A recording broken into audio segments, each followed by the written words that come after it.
There you go. Now you're better. I basically disconnected sometimes I have Wi-Fi on as backup, and I just went straight into the router. So hopefully that'll correct some things. Yeah. Yeah, looks better, sounds better. Yeah, Wi-Fi is always a little brutal. I don't know why I do it. I'll keep it on sometimes. And how far are you guys from Jacksonville? Like 5-6 hours. That far? Mm-hmm. Yeah. Still really? I thought you were closer. Out of the state. No. Yes, Kevin. Out of the state. It's like that's Florida. That's the last exit before you leave the state. Well, that's the first one you come into. Yeah. It's the last. For us, it's to get out. There's a comedy show that I'm looking to get tickets next week.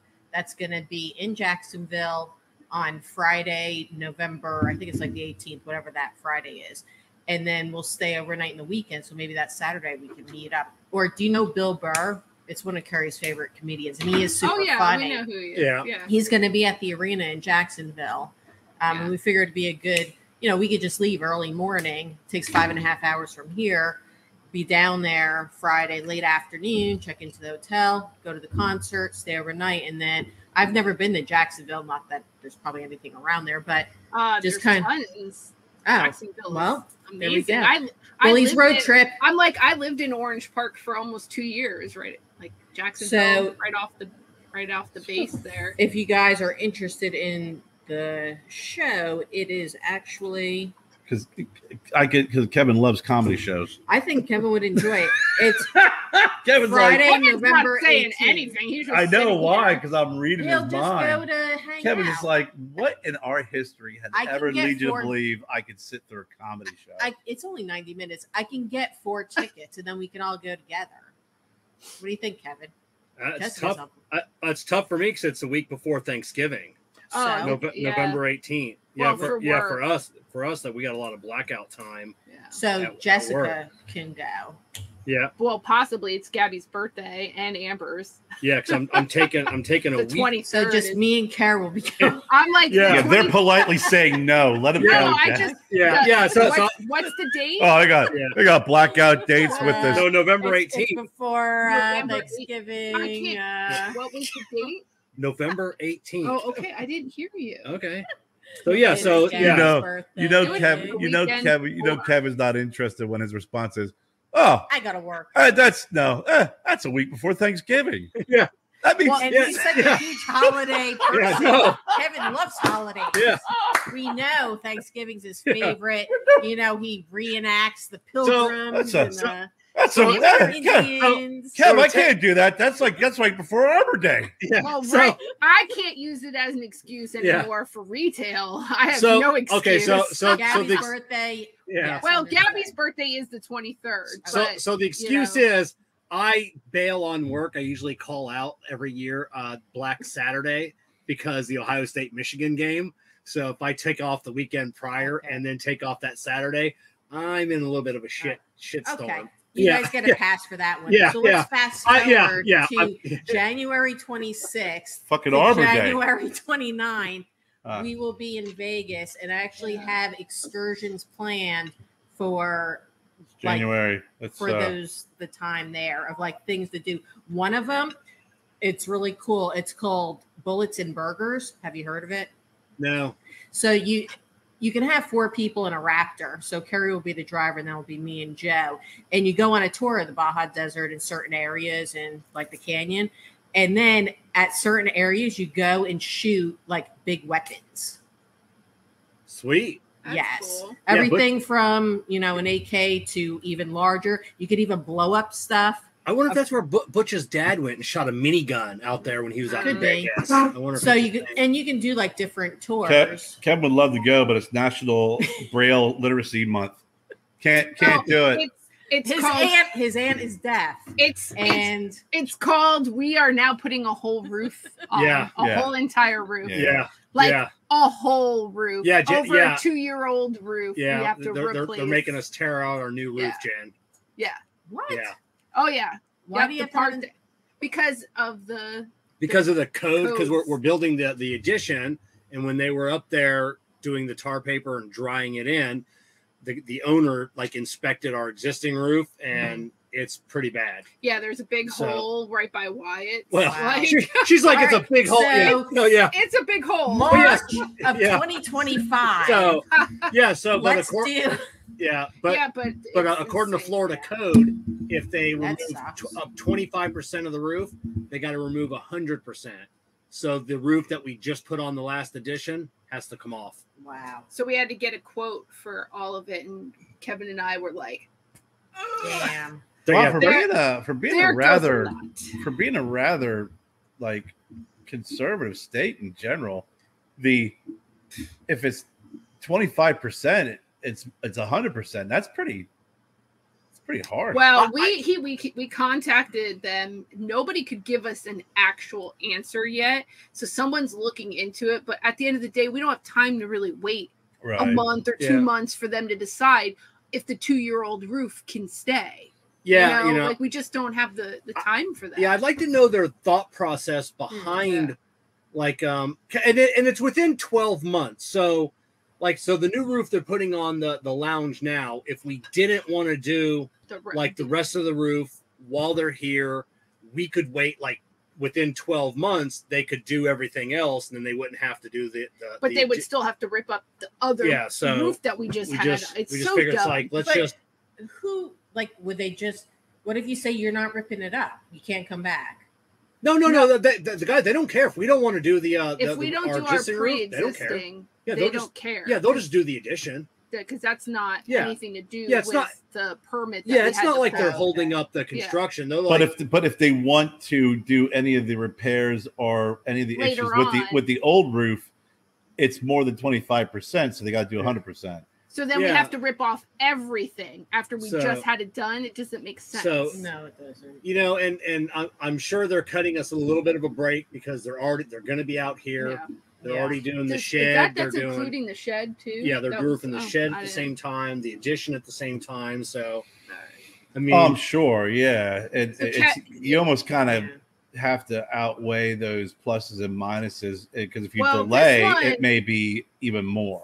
Yeah, this one wasn't something we were planning. Yeah, this definitely was not in the planning process. We thought we had a good another maybe 5 No, years, I was guessing within the next 3 to 5 years of putting a roof on the house, but now it is what it is. It was like I said, it's $13,000 to put a roof on, and I know it's going to run a little bit more because there is a little bit of damage on one corner.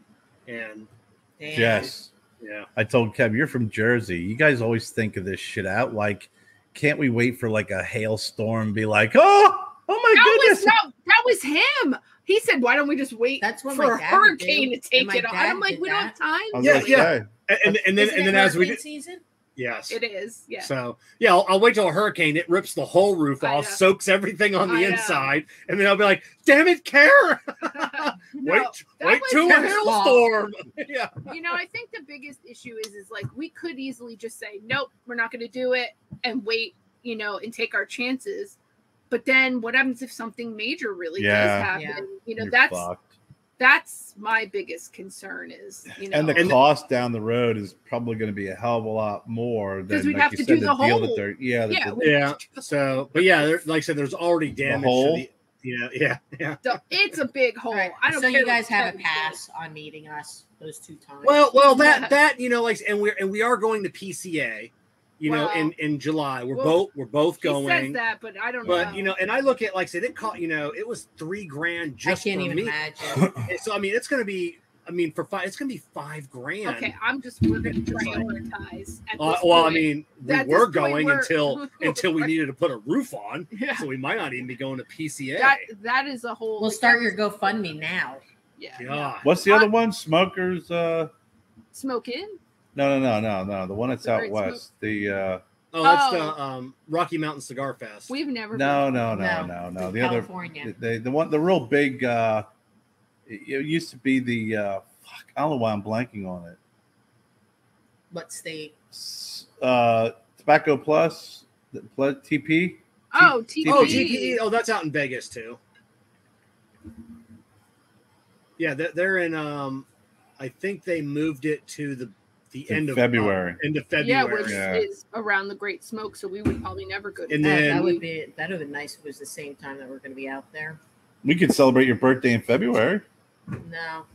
Yeah, and then which the TPE they moved it, which is now the same weekend as Puro Sabor. Oh yeah. So now Well, maybe if is it the beginning of February? No, Cian, we can talk about it because Chris wanted me to go to TPE this year, and so You should go. Well, I'm going to be going in Vegas and shooting miniguns. No, I want it. I'm turning 50. I'm going to be selfish. I want to be there for my birthday.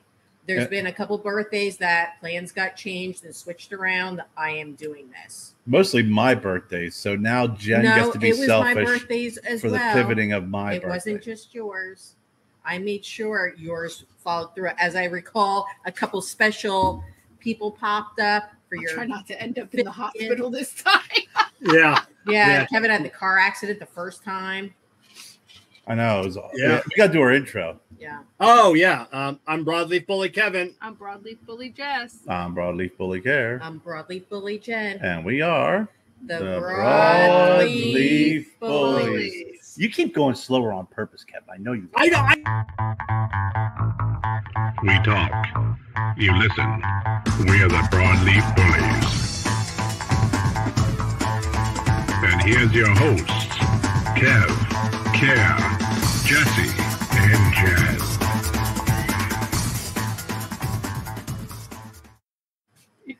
Yeah, because there's a slight delay on both of our ends. So I'm actually mimicking you, but you're seeing me as a delay. And yeah. Because you always go, the Broadleaf. I know because you guys are going slow. No, nobody is. Just It you. is. You do it on purpose. I don't. I think I we're just like need- all three of us are in sync, and then Kevin's just like, I'm going to start putting he's my like head down. Patrick singing the Broadleaf Bullies. he's the Patrick singing the campfire song. Yeah. I mean, when you're saying when you're saying things in music, you're just supposed to just say it like you normally Yeah. would. Broadleaf Bullies. Broadleaf Bullies. You don't say it like that. Yeah. You say Broadleaf Bullies. And we are The the Broadleaf Bullies. Bullies. See, I finished before you. No, you I did did. it on purpose this time. Yeah. 'Cause Broadleaf you're Bullies. like, I'm Yeah. paying attention.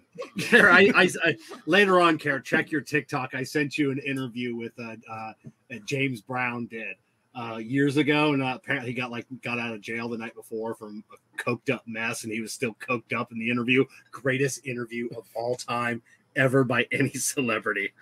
It was amazing. Was that a woman interviewing him? Yeah.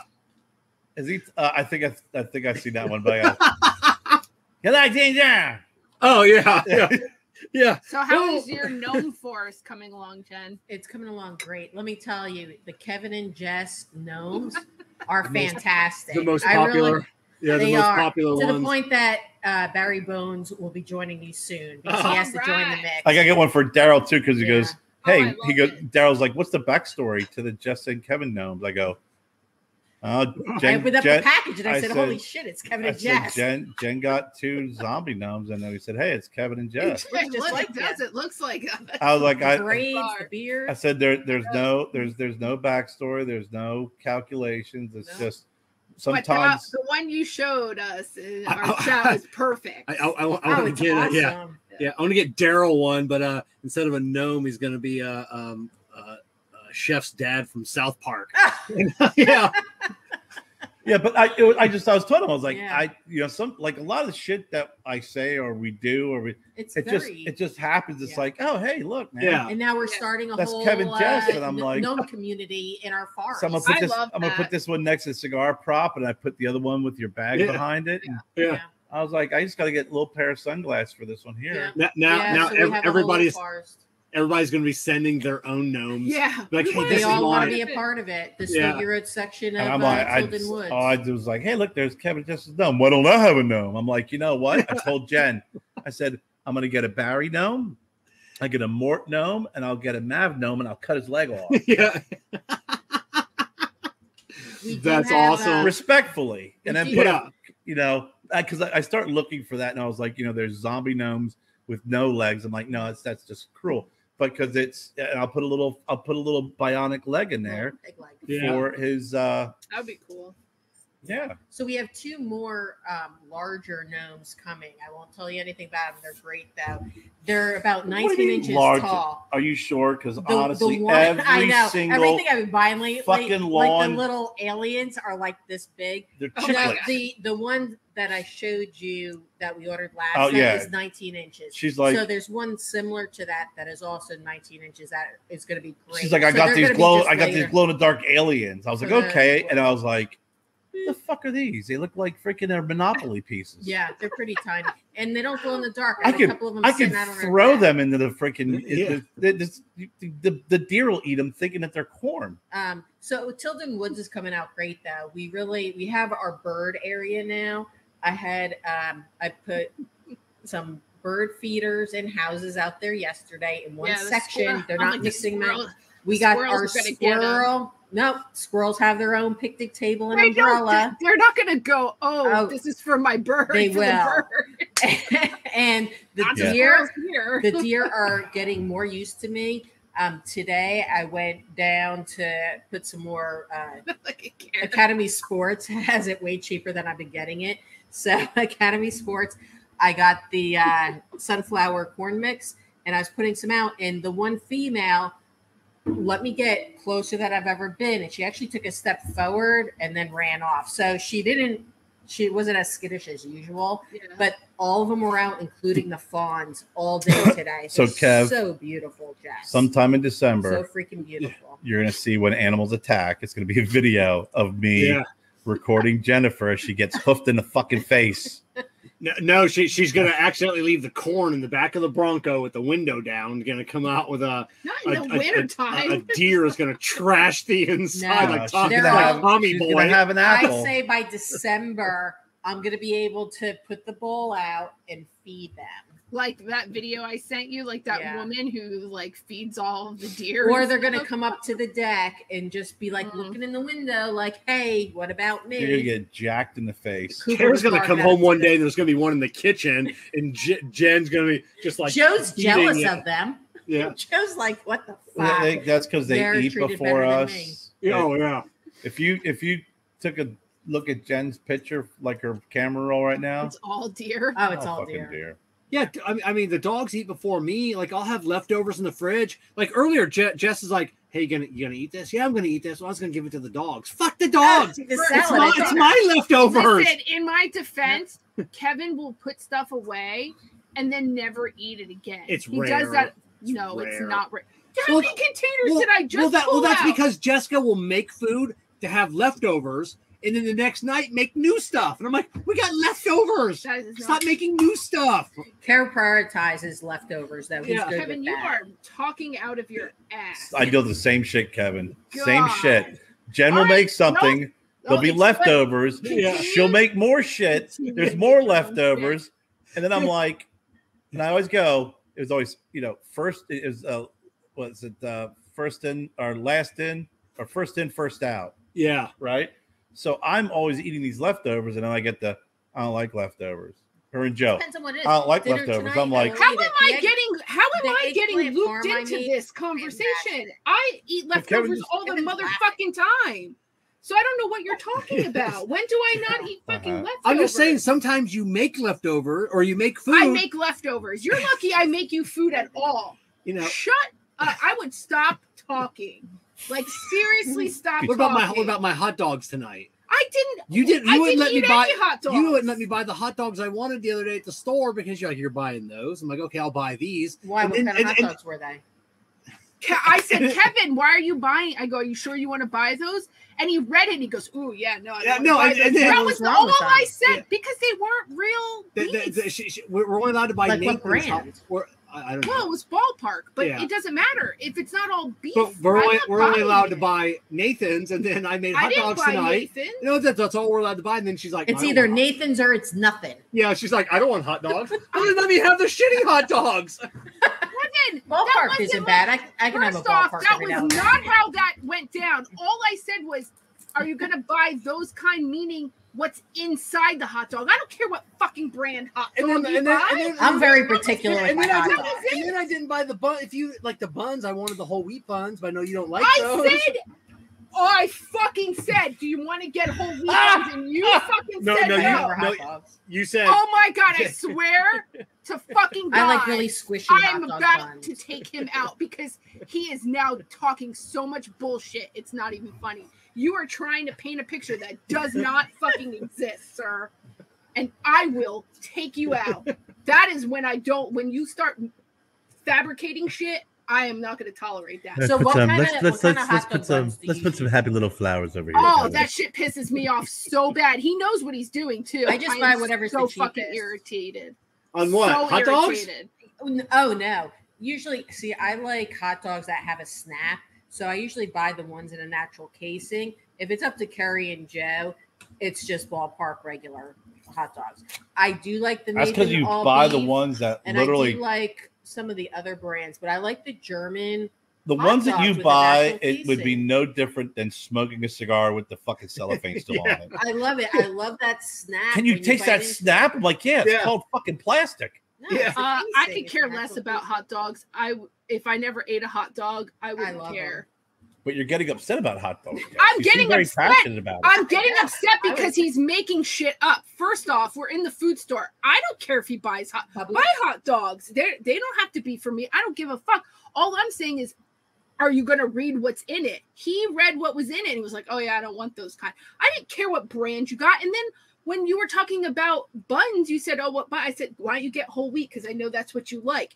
What did you do? You went and bought the other ones. No. I didn't know you were thinking I was going to eat hot dogs. Yeah, why didn't you? You should have just said, I don't want. He has been buying like chickies, trying to eat less. So we've been sometimes making our own meals, except for when I do cook and you're like, oh, she's already cooked. Well, let me eat what she ate. So I don't know how much you're trying to lose weight there, but that is what fucking happened. I thought those hot dogs were for you. Like, I wasn't thinking, oh, Jess is eating hot dogs. Well, then I wouldn't have bought an 8-pack of hot dog. I'd have bought a 6-pack. Kevin. You can get a 6 or an 8-pack of hot dogs? Yeah, Nathan's. Yeah, Nathan's has a 6. I wouldn't know because I don't care about hot dogs. Well, yeah, the bigger ones. And I get Nathan's every now and then. They definitely don't like all beef hot dogs. Yeah, Nathan's has I think their 6-pack is like the bun length. Oh, okay. They call it. Yeah, I know what you're talking about. Oh, and those are the ones I made you buy, apparently. Nathan's French fries are really good too. I've never seen them. Mall that I used to go to all the time by my mom's house, Willowbrook and Wayne. They had in their food court a Nathan's, restaurant or whatever. They have the best French fries with a cheese sauce. Fantastic. So you get 2 hot dogs with mustard and order of fries with a side of cheese sauce. Freaking delicious. I like the hot dog sauce, like the Cigarprop, like the whatever that. Yeah, Cigarprop sauce. Yeah, what the hell is that? It's a red sauce. Oh yeah, I think it's big in Chicago. No. Isn't that where Cigarprop's from? No, I don't want any of it. Sure. I don't want any of it. But hot grill. Cigarprop. Is that what your dad always says? Cigarprop. Dad loves Cigarprops. Because sometimes you go over to Lowe's, you see guys making hot dogs out there. Cigarprop. No. Oh yeah, well we used to have that here. What the fuck are you guys talking about? The hot dog. It's Cigarprop. Yeah. I'm like, what are you trying to say?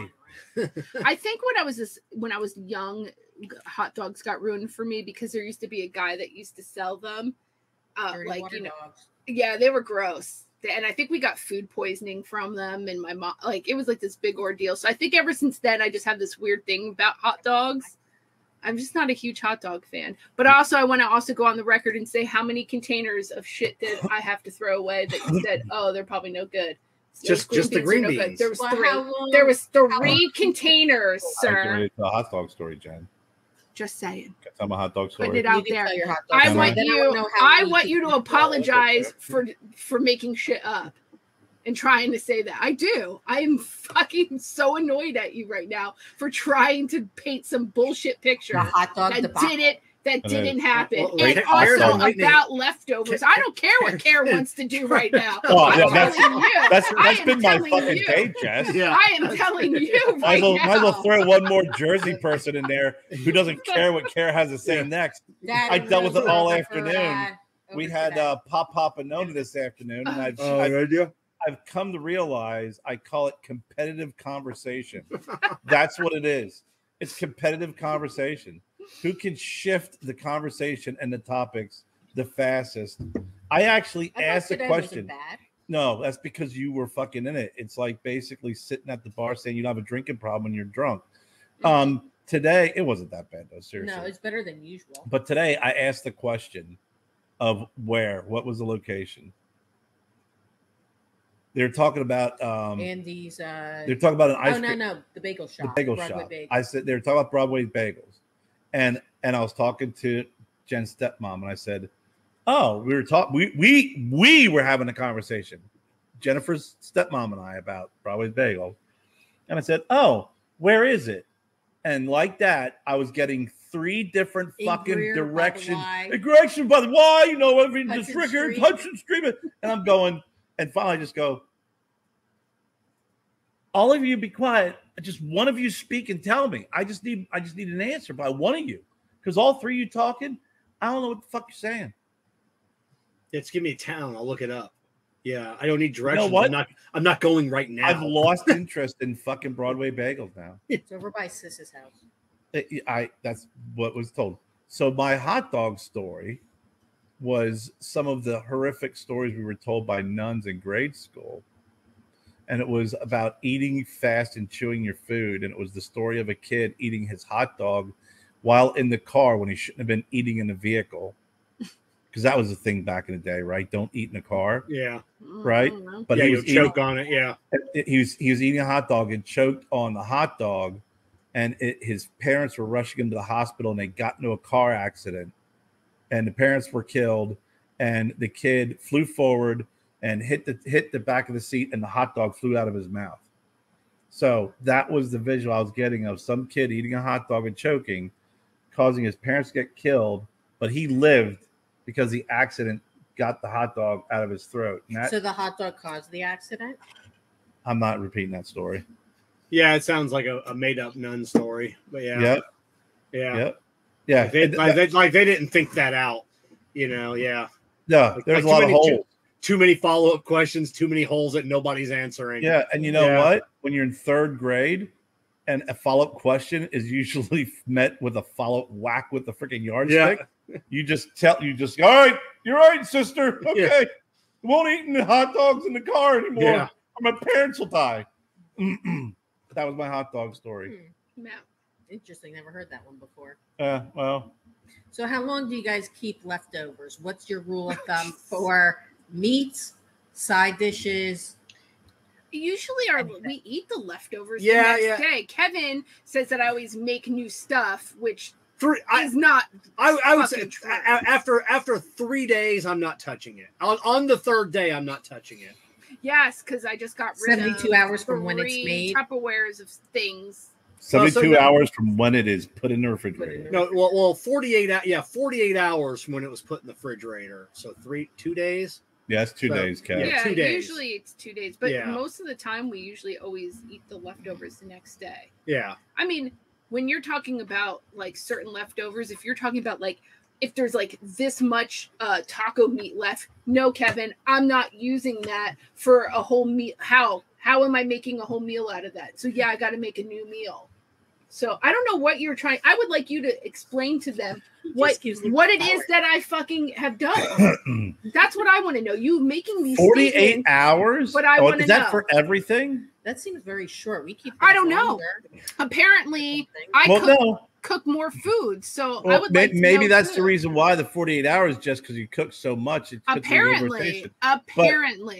I think we do 72 hours? Pretty much 72. 3 to 4 days. It depends on what it is, and it depends on the quantity I make. Like I want to know. I feel this. Yeah. Chili's the exception right there. Chili's like 5 days. Yeah. Or like, I have bucatini and eggplant parm. Usually that shit will dry, like lasagna will dry out before I'm done. But I eat leftovers all the fucking time while fucking Jennifer and Joseph are always basking in a new meal. I only like certain leftovers. And I literally it will last me. That's how I live throughout the day. It's like I got lunch, I'll go and I'll heat up. She's got eggplant parm in there. That eggplant parm will last me all week. It's freaking good. Jess, we have moved on. I want to know, is that what I do? I don't know. Next topic. What Kerr is saying, that what Jen and Joe do, is that what I do? I cook a meal for everyone but you, and you eat leftovers. No, that's not what we're saying. Oh, I didn't say that. No, meaning leftovers. You eat the leftovers while they're eating a new. Yeah, meal. they don't eat leftovers for what another. I'm saying, I do that? It's very rare, if any time, that they eat leftovers the next night as a meal for dinner. It's usually something new. I am usually eating leftovers for either lunch or for dinner if they're making something else. I am giving you an opportunity to fucking make up for you saying bullshit. There have been times where you have made a dinner. We have had. Look at that. She wants me to talk. No, I'm there have been times that you have those made rules dinner. You sent, Jess, now. We've had leftovers to have the next night, but the next night you've made new food. So we all eat new food when we could have eaten the leftovers. How often does that happen? It's happened. It doesn't happen every day. It has happened. It has happened a lot? I don't know what your definition of a lot is. That's what I'm trying to gauge. What do you mean by this? Because Kevin, I feel like do you agree? Do you somewhat agree? No, it doesn't matter. Yeah. At this point, it doesn't matter. Going forward, I am so glad we were having this conversation. You cook for yourself. I will gladly cook for myself, and whatever is your leftovers are yours. And then you don't have to worry about mine now. No, I'm sorry to hear that. Yeah, no, me too. I'm sorry to hear that. We have to go Tuesday for all of it all over again. But Kevin, if that's the case, I'm not getting off of this because I am so annoyed because you're not being clear on this. It won't stay on. Honestly, I would love to know. I lied about all of it. No, it's fine. I lied about all of it. Let's open it up. It's spilled all over the fucking place. Oh, it's probably empty. No, it's a. No. You keep talking. You keep going, Jess. Don't. No, it's okay. I know clearly where I stand at this point. It's all good. It's all been said. It probably evaporates out here because it's so hot. No, I got him a diffuser, like the oil one. You didn't get a diffuser for me. I bought. Well, I have a couple of them from Aldi's inside the house, and I really like them. I use like lemongrass. I bought one for the office because it actually kind of went with the A3 air purifier by Rabbit Air, and with this, it helps. It gives a nice lemongrass smell in the office. You couldn't understand why it wasn't staying on. It's because it's empty. But it's so hot in here. It's not only diffusing, but it's also evaporating. So just use the distilled water and whatever oil in it. Oh, that's nice. Yeah, and you could either have it continuous or every once in a while. And those Glade plugins always are like the fucking worst in the planet. Smells. This diffuser, they say that's like one of the things that causes fires. Well, but not only that though, but it smells like a freaking you smell like in a flower shop because it's that pungent. For this diffuser, it's the right amount of scent. It's fucking perfect. Yeah, I looked at what they use like in hotels and. You actually put it in your air return. It was expensive though. It was like $1,200 or $1,500, and then you fill this container with your oil, and then it mist it into your AC system on occasion. You got to think though, after a while, like buildup is going to spraying like misting oil, any kind of thing that's going to trap dust and there's going to be buildup. Then there's going to be mold. No. I don't know. Yeah. No. Well, actually, we did our old place. We got one of those attachments in the blower, right? Remember that? They sold them at like Dollar General. The scented things that went into the is that filter? Like what we had on the our filter? It goes in a filter, and it kind of it like lasts. Didn't last very long though. Was it like? Was it like the stick-on ones you put on the filter? Yeah, we tried those too. I could have put a dryer ship there. I got the same fucking effect, right? Yeah. But this mister is actually I'm a big fan of these infusers. Are really, really cool. I was never and I'm not a big scented person. I don't fucking need to light candles for scents. Or I hated the Glade plugins. Yeah, I'm not big into air fresheners, but when we looked at this house, I was walking in to have that.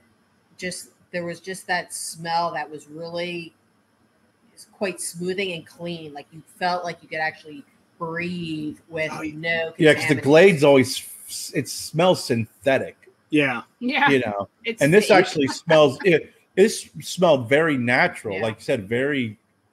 It was very good, and it was like no. Like in the living room, I switch them up. Like in the living room, I've been using it's eucalyptus and mint, and it's supposed to actually. It's called like Tranquility at Target. I don't like or something cinnamon like that. Shit you got. No, the cinnamon clove was too Christmassy, but it really kind of calms your mind. Like they have like obviously lavender ones that supposedly will help you sleep, and Joe has a couple of calms you right down. You know what would work here is a urinal cake, like right on top of the like on your air filter. That would probably last for a while. Probably, yeah. But I think about that. I think if that. Because of the construction, it may melt if it gets too hot. You need something that's not going to be subjected to like heat. Yeah. You're probably right. I do like the poopery sprays for the bathroom. We have them in that helps all the bathrooms. Do you have that? No. I get them at Ace Hardware, and they actually left them here. It like really diffuses the smells. Yeah, you take a shit. It really.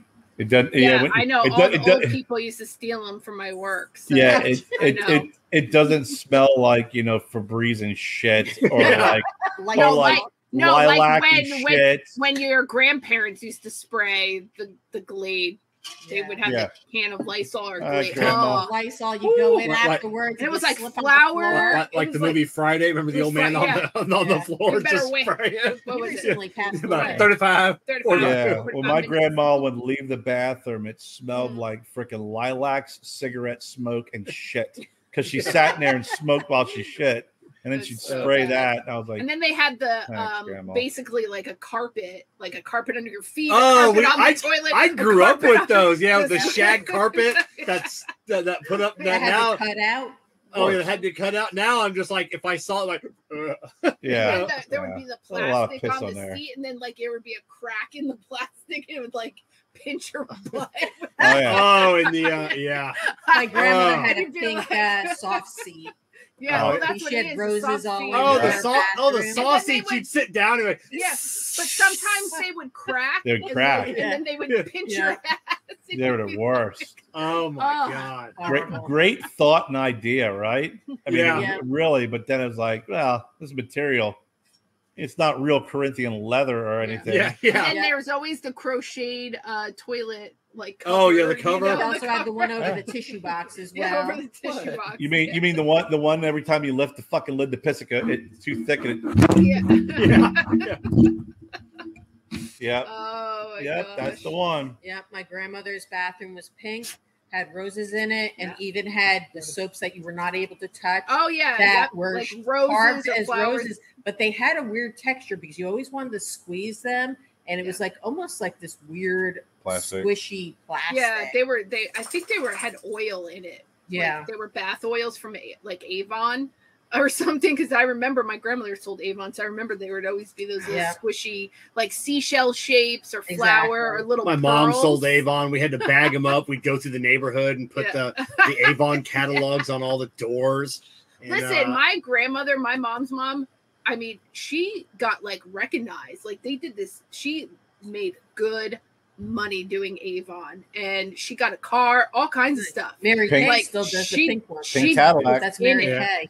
Yeah, you can choose other than pink now, so you don't have to have the pink one. But that's the soap that my sister tricked me and said was chocolate, and I bit into it. Nice. It's kind of like a tradition, man. It is, yeah. We get a couple of the Mary Kay ladies in, and one drives a white Suburban or Yukon, and it has the emblem on the side, Mary Kay, and the other one has a Cadillac car. How much you have to sell to get that? Listen, those people are the ones who already had money and invested. You don't have to sell anything to get that. the 37 people under you. Yeah. Because it's a pyramid scheme. Yeah. They're the ones that have to sell. But Avon was legit. Like, obviously, I know, like, back in the day, who knows what it's like now, but I know when my grandmother was doing it, that's how she always paid for their family vacations, was her side hustle with Avon. I mean, she was a crossing guard. She ended up retiring from that, and you know what I mean. But she did Avon on the side and did some other stuff. But that was how she paid. And they still make one of the best. Did a lot of Avon. My mom wasn't into it. Yeah, they still make a good mosquito repellent. The Skin So Soft. Yeah, Skin So Soft. Yeah, that is one of the best. Yeah, it smells. I hate it. It smells so bad. So my mom did Tupperware. Oh yeah. Oh god. Mom did Tupperware, and then I knew folks that used. Remember the longer burger baskets? Yeah. Yeah. Yeah. That are worth money. What's that? Aren't those still sold? Yeah, they're still sold. Yeah. Whatchamacallit, my mom never did any kind of like thing, probably because of my grandmother, but she always used to invite all the neighborhood ladies, and they do fucking perms in our kitchen. That was the fucking worst. Yeah. Oh yeah. Oh god, that was the worst. Rotten eggs. Oh yeah. I used to always be like, bleh. And then they would do like a mayonnaise like treatment on their hair and shit. But on those baskets, my buddy Keith, his wife, she used to do quilts, and she used to make those longer burger type baskets. They're fucking expensive, man. And they hold value. They're worth a lot of money. She has won the Blue Ribbon #1 place at the Florida State Fair like every year for like 10 years. A collection of them. Yeah, she makes them herself. They're all over the house. Keith says. Well, she doesn't make longer burgers. No, that style of basket. He's like, people's what? offered her like hundreds and hundreds of dollars. She won't sell any of them. Why? I don't know. My mom used to. That's one thing my mom used to collect, was baskets. Those longer burger baskets, though, they're expensive. They hold their value, and every once in a while, you'll see the person who makes it. They'll initially they'll sign the bottom of it. Yeah, we used to get them donated all the time, and we'd send them to Shop Goodwill. A small one would sell for $200. Yeah. Wow. Yeah. That's crazy. Yeah, little fucking for holding your remote control. Yeah, that and the Precious Moments. They're not worth shit now. Yeah. Precious Moments lost their same thing with Beanie Babies. They're not really worth anything anymore. They were at one point. Well, I think the old ones still are. I have my Princess Diana Beanie Baby. They're still not worth really anything. Maybe $12-15 max. Like the really old ones? Yes, even the very first one. The Precious Moments. I don't know. No! I was talking about the Precious Moments. I don't know about Precious Moments. Like those original ones. Looks like it's built like a basket. The only thing that's like a hot commodity is a lot of those old McDonald's toys, if they're still in the plastic wrapper, like in the bags, or Burger King, like the original. Well, if you have the series. Yeah, or the series. Yes. Yes, sir. I asked a question 3 times. What? And I heard everything about McDonald's fucking toys. And what the fuck is Precious Moments? They're little figurines. They're little ceramic figurines. If I asked the question, I would not fucking know. If I say, what is it? Then I'll show it to you. I don't know what they are. Never heard of. They look like little kids. I know the fucking the Beanie Babies. The Beanie Babies. And then don't they have little phrases on them, Jen? Yeah. Like if Beanie Babies were really worth a lot of money, I'd be inheriting millions, because my dad's got fucking Precious Moments. Little figures. Oh, yeah, I kind of remember. Yeah, that. like you could buy them off QVC and shit. Like they're QVC. Don't judge me. Don't. Your mom had that stuff. Don't Precious Moments shame me. We have them because 2 of her dolls that we have look very similar to them. The bat ones. If I didn't know what the fuck it is, then how would I know it looks like it? So my mom used to collect baskets and carousel horse, that whatever, the little music box carousel thingies. Yeah. And we broke a couple of them, or my dad did. Like, we were goofing around, so we glued them back and then put them back in the case and stuff. And she didn't know until we were moving that we had broken almost like her whole collection. Oh my god! Yeah, because they were in a fucking case. She wanted to kill us all. Great. And I was like, "Oh, are they worth?" But she used to collect those stupid plates too.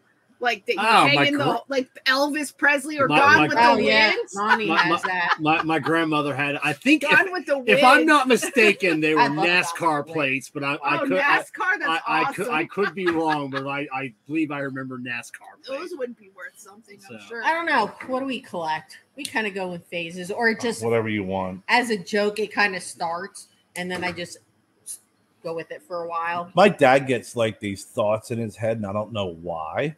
Wooden shoes. And it's just I'll give you an example. I was like, "Hey, Dad, we have this cigar shop, and it's what's that place called? The brew place. Smoke and Brew. Smoke and Brew. When I first moved here, they just opened up, and they carry like a lot of glass bongs and stuff, but they have a humidor. Yeah, that's where I would get my cigars on Sunday. But they also would do the growlers of beer. Oh yeah, and they used to have all these growlers from all these different areas up top. And I'm like, oh man, so I think I got a couple of them back home. And he goes, oh, bring them in. We'll swap it out. I'll give you some free beer, some cigars. I'm like, all right. So I'm like, hey, Dad, can you send me a growler of blah blah? I explained the whole thing to him. Next thing I know, hey, I got you another growler for your collection. No, I don't collect them, Dad. And then another one shut. And then I get fucking, oh yeah, here, a beer can. Here, look at this. We actually have a grocery store that'll put the beer in a can and seal it right there. I'm like, yeah, us too, Dad. Us too, Dad. But so I start getting all this shit, and then I get this wooden shoe, and it was Heineken. Well, since you're collecting beer growlers, it was one clog. It wasn't even a pair. It was just the left. Honestly, where are we going to get the right? Hold on, this actually is a true story. So he sends this to me, and he goes, "Well, since you're collecting the beer growlers, I wanted you to have this. This is rare. This is worth money. Can't find them anywhere." I'm like, "There's one, and it's a Heineken, like this little wooden clog." And he's like, this is a collector's item. It's an antique. You'll never find it anywhere. I'm like, okay, fine. Up on eBay. Not even a week afterwards, we're driving up to North Carolina. We stop by at this really little shitty antique place along the way. There's a fucking wooden shoe. Same one. Not even the opposite one. Same left fucking wooden shoe for like $8. Yeah. You bought it, didn't you? No, it's it's not even the other one. Wasn't the right They one. probably only made one side. There's no way they produced both. No way they produced both. But Kevin, the point is, I was just told less than a week prior that this is super ultra rare, hard to find, and I found it within a week at a little for $8. Crappy antique. At a crappy antique store. It. Just said I have a pair for your Hey, Dad, it's not even the right. It's not even considered a pair. Yeah. It's not a pair. It's two left feet. It's two left feet. I called Jen and my sister over. I'm like, look, and I thought they were gonna fucking die. I was like, I should just buy it and send it to Dad. Be like, hey. And we kept seeing them after that. Yeah. Like it wasn't. Like, oh yeah. Now that you have one, yeah, popping up everywhere. But Karen, what's even worse though is when you do tell someone, like even say this was true that you like that, right? Obviously you don't like those things, but if you say if you're interested in something, then that's what people will get you, right? Like that seems like what, oh, you like that? Oh, now this is what you're getting for every birthday, every Christmas. Oh, Jessica's owl collection. I love owls, and people were constant, and I was like, stop getting me fucking owls. I had to, when we like we were cleaning stuff out, I think I donated so many owls that people, and I felt bad. You do a video about it too, right? I think I watched one of your videos. Kevin probably was like owls, but they were given to me, which I like owls, but it was a lot and it was too much. But that's usually what happens is if somebody knows you're interested in something, then that's when they're like, here, it's everything. And you're like, oh, now I'm overwhelmed. No, I just fuck with my family. It's like, hey, you should be like, you know what I love? I love cold hard cash. I love collecting old coins. Our niece Taylor is like, all of a sudden one day, it's like, hey, my dad said, I'm going to send to my sister. I'm going to send you some stamps. I bought some stamps. They don't make them anymore. Okay, great. And I was like, from that point going over, Taylor, my niece, that was now a stamp collector. That was in his head. And then when I talk to him, I'm like, hey, did you get Taylor any more of those stamps? You know, she's really building up that stamp collection, Dad. Yeah. Yeah, I think I have my dad had collected the Steins. And like he had like a dozen of the Budweiser Steins with like the metal. Yeah, my grandfather. The metal lids. Too. Yeah. I think I have one out there. I kept one of mine from my grandfather, and we kept one of yours. Yeah. And then we got rid of. Yeah. We both had Steins that we had that were handed down to us, and we're like, we'll keep this one, and that's it.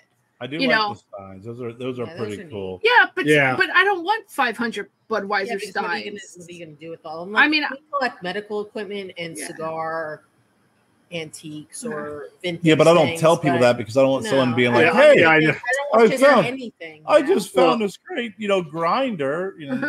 Well, that or every Facebook listing, Craigslist post, they're going to send it to you. Well, and then like a week later, they're going to send you a follow up. Hey, did you buy that? Yeah, but it's different. Like when we talk to each other, we kind of have an understanding of what we like. If we really saw something, we would probably feel pretty confident that Jen and Kerr. We're so getting him a growler too. Yeah. But you know what I mean? Or even like you guys, but like, but like I feel like other people, no. It'll get out of control. But it won't be just a regular growler. We'll be somewhere that'll be a 2-foot growler. Like, oh, that is. I just like it got to the point where I was like, just what, fuck it, because I look for flying pigs for you, like antique flying pigs. Yeah. Actually, those are. I didn't realize until I was talking with Cigar Craig how expensive and rare like flying pigs are. Like that was a big thing. But when you said like that would be like me going to that place that has those really freaking like those homemade pigs made from like a freaking like a butane can bottle. Oh yeah. Wings on it. Be like, hey Kev, I know you like flying pigs. Yeah. Look at this one right here. Like the ones that you ever see those metal things that people that for the wind. Little curly cues and stuff. They cut the shape out. Like that's what he'll find. But out of every antique store, I've never seen a flying pig. I think we have. We just maybe never were looking for. I clarify with you because we were at a furniture store. And they had one, and I took the picture, and you said, no, I only look for antique. Yeah, they have the new old stock. Right. Yeah. And I was like, okay, now I know, because I wasn't really sure. I was clarity instead of just dropping $30 on a freaking fake flying pig. But there's been times where we have found stuff that we know is worth good money, but not the money that they're asking for. Now, have you seen the Drew Estate flying pig, Kerr? The one that they have, the stand? No. Yeah, the black one? Yeah, the black one, yeah. I have. Oh, yeah. Because I see it on eBay. Yeah. I'm always searching different things on eBay. Yeah, crazy. But yeah, it's a flying pig stuff is super, super ISO. Other than the repop cool ones. If we ever come across it though. It's fun. I like to look for I think stuff. The closest we've come to buying that for you, I think we found it might have been an antique, but it was a stone one. Like for a garden, but I was like, ship that down. He's shipping a cinder block down here. Here you go, Kev. And the wing is broken off. But like Jess said, the problem is, like I said, nowadays it's really hard to find a good deal because of eBay and Etsy. So these antique deals, they know what they have. American Pickers. So they know what they have. At the end of the day, it's still only worth what somebody's willing to pay for. Yeah, and most stuff is replicas. Like, a lot of it's replicas. You just got to by chance find it at a sale, garage sale. And we've gone to a couple places that'll have the, we were featured on Antique Roadshow, which means everything's now over fucking price. And they have shit in their store. Oh, garage sales really are the only place to find. It's the people who don't know what they have. Their grandparents or great grandparents or whatever have died. And they don't care. They're cleaning out the house, and they're like, whatever. Half the time, garage that's what sales, big flea markets. But that's what happens is that people donate stuff to Goodwill and Salvation Army, and Goodwill gets it. Like they don't even realize a lot of times what they're donating. Yeah, they don't care. They want to clear it out and sell the house. Yeah, because we've been to antique shops, like you said, and I'll find something cool, old brass. It's a little broken, and then ask like how much. Or like like $80. I'm like, I can't pay that. You know how old that is? Well, first of all, I don't care because I'm going to tear it apart. I just want that gear in the inside. You know, can I have that? You know, like, I don't want to get rid of it. Well, fuck off, and you can put it back in the pile for the next 5 years, and still. So I used to collect like old windows and stuff, and like or doors or shutters, We have our windows. And then the same thing with apple crates. Now, like most, even just 10 years ago, apple crates you can't buy them for less than $100, which is insane. And people, that's because it became popular, and people were doing all these little home like things on their walls with these crates, or turning them into little tables and stuff. And I'm like, pieces of shit ruined my love of apple crates, because now they're so goddamn expensive. Well, we see lots of like, we looked at some old like throwback dining room sets, like diner style, like the old blue, with the chrome and and they're just so overpriced, where the overpriced coffee machine, where my coffee vending machine still sits. They have beautiful. Jen's like, what do you think of this? I'm like, Jen, no fucking expensive. way. I'd rather I'll buy something brand new, or I'll buy something that is a fucking cheaper than that. That's brand new. That's overpriced. Like that table and chairs shit. You're paying $500. Yes, I ain't paying fucking $900 for this freaking. Well, it's like when you go into those set. like any kind of like what is it, like Swiss or like Dutch, like where they do the woodworking, like the chairs and stuff. How can anyone afford that? How can anyone afford one of the chairs? We went to one of those places in Waynesville. Like the guy, he makes all this beautiful furnitures and these Adirondack chairs, and like $1,000 a chair. And you're like, yes, that's probably worth it. Isn't Waynesville the furniture capital of the U.S.? Yeah. Waynesville? I don't think North Carolina. North Carolina. I have to look it up for some reason. I'm thinking North Carolina. Now there used to be a big right outside Robbinsville, North Carolina, a huge furniture factory, and then they closed a number of years ago. I mean, I lived in Waynesville for almost 10 years. There's a town in North Carolina that is the big like fashion capital and furniture capital that Duncan used to, when he did all that, used to go to it. Actually, I've driven by stores. It kind of reminds me of the Longaberger basket. Their corporate office is a fucking basket. Oh, yeah, I don't know where that is. And there's a store up in North Carolina. When you go by, it looks like a chest of drawers. Oh, really? That's cool. Yeah, I don't know where that is. Though. I mean, there's a lot of antique places. There's a lot of cool.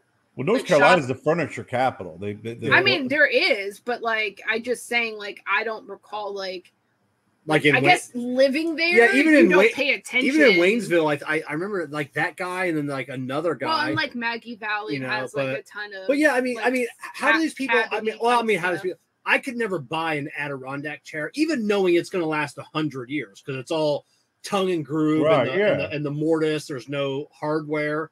You spend like $1,000 on a chair. Well, that's like in Maggie Valley. Yeah. We've got the ones that do all the like it's like kind of like Amish type stuff, whatever, but furniture. But it's ridiculously expensive. I was wrong. It's High Point. High Point. Yeah. That's it. But yeah, you took the picture of the giant chair. Giant chair and a giant chest of drawers. That was a building. Yeah, they have a huge rocking chair in Maggie Valley. Oh yeah, same thing out front, like a giant, a giant chair. And I understand the price, because like at that place, one guy was making them. They're all solid wood, so it's worth every bit of that. That I could never justify spending that kind of money on a chair. I don't sit in it. I won't sit in it that much. Yeah. To be worth $1,000. Yeah, because I had to put it in my living room. Obviously, I know. Right. Anything custom made. I mean, people are also putting their time, their sweat equity, the material that they're using. And a lot of those materials are refurbished, like barn wood and stuff. So that, of course, right there ups the value of things. Yeah. I mean, we have found wood and then made our own stuff. Yeah. Found wood? Yeah. We found the wood and made our own stuff. Kerr, didn't you know? But yeah, I get so upset when we go to these places now, because it's overpriced. Yeah, 10 years ago you could get good deals. Now you can't.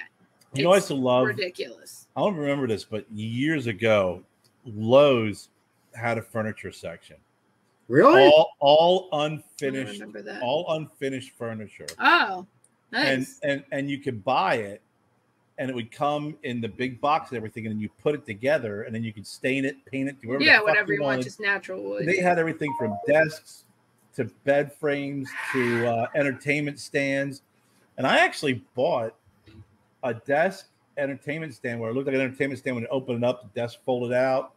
I got an entertainment stand and I got a table, and it was all unfinished wood. Yeah. And I'd stain it, fit it, do whatever. You know what's ruined they don't have that too anymore. I is love that it doesn't matter what kind of furniture you buy now. Like even if you go and buy used furniture at a yard sale or Goodwill or whatever, they make certain paints and stuff now. You can go over laminate. You can do all kinds of stuff. So people know this. So they still are selling their junky shit for way too much at places. And it's everything's so overpriced. It's like that's not worth $100. Like, yeah, but I agree with you. I think yard sales. We have a big flea market. Some flea markets you go to. Yeah, that's where you're going to find your good deals now, because antique stores are overpriced. They're going to sell you some bullshit story about what you're going to buy, and it just everything's on the internet. Everybody knows. Well, you see, everybody's on their phone looking it up before they buy it. Exactly. So I mean, my dad still has the dining room set that I bought back when I bought my first house in Harrisburg, and I bought it out of a antique place in Hershey, Pennsylvania. It was a barn, and it was the only place I ever found that sold antique sets. Like it was a whole set. Oh, really? Yeah. So I've never been to a place that have had sets before. How have you not? But Jess, this just wasn't like, if you walk into a place, they may have a set and then a couple of, this was all sets in this big ass barn. And it was dining room table, chairs. I get what you're saying. A buffet, and then a stand-up hutch. And probably because they went to estate sales. Well, yeah. But collecting. But I got I can't remember what it was, but I got a great deal on it. They delivered it. And I had it for years, and then I gave it to my sister. And when my sister moved, she gave it to my dad. And it was like, that moment when you walk in and they have the table, and I look at the claws, thing. And I'm like, Dad, what the fuck did you do? Oh, I cleaned them up and polished them. Don't they look beautiful now? No, now he just killed the value. This was built in 1912. It had patina on it. Since then, it was that beautiful, awesome green. It looked great. Yeah. Oh, it looks better now. Yeah. Now you can see yourself in it. Yeah. My mom's Aunt Elsie, my great Aunt Elsie, she owned an antique store in Lambertville, New Jersey. God, for like 40 something years. But when you think about it, when that table was in somebody's house, they polished all the brass all the time, so it was always shiny. They were like, oh, hey, we would never have dull brass in the house. Before, like, only the poor people, let their brass go dull, and then now that's what everybody wants. Yeah. I just think there's so many people who upcycle now. Well, that's it. And now it's getting harder. Which is great. I mean, I'm all for people reusing, recycling, upcycling, and all that stuff. I mean, that's awesome. But it makes But it makes it hard for people. What the hell's upcycle? Upcycle is old and redoing it. Yeah. Or making it new. Tearing apart a chest of drawers and making it into, whatever, some kind of table. Chest of drawers. Yeah. There are people who take the drawers. You mean refurbished? Yes. I didn't know we changed that term. No. There are people who take the drawers and put legs on them and have it as like a serving tray. Or so that's upcycling. Not repurposing. Upcycling. Yeah, well, I guess you could be it's repurposing or well, no, because the like what we watch the dresser itself is still functioning. So if it was broken, say it was missing a drawer, then it's not really a dresser anymore. So then you would want to repurpose it. Like that. But upcycling is just taking it and elevating. It's upcycling, you heathen. Well, there's two You go terms. to the flea market and you have to pick out certain items. and create something new from that item. Repurposing it. Yes. Yeah. Upcycling. Finding a new purpose. It's like repurposed wood. It was wood used elsewhere. Now it's being repurposed. Now it has a new purpose. There is other things though, Karen. So it's okay if you don't understand. We'll forgive you. I refuse to. Listen, I've changed so many fucking terms over the last several years. I refuse to. I will not take on upcycling. Yeah. Why? I've drawn the line. Why? I think it's because I think it's a bougie way of saying repurposing or refurbishing. Yeah, you're probably right.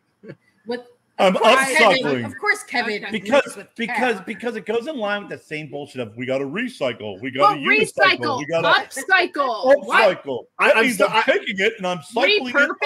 I'm still saying upcycling, but it is a little bougie.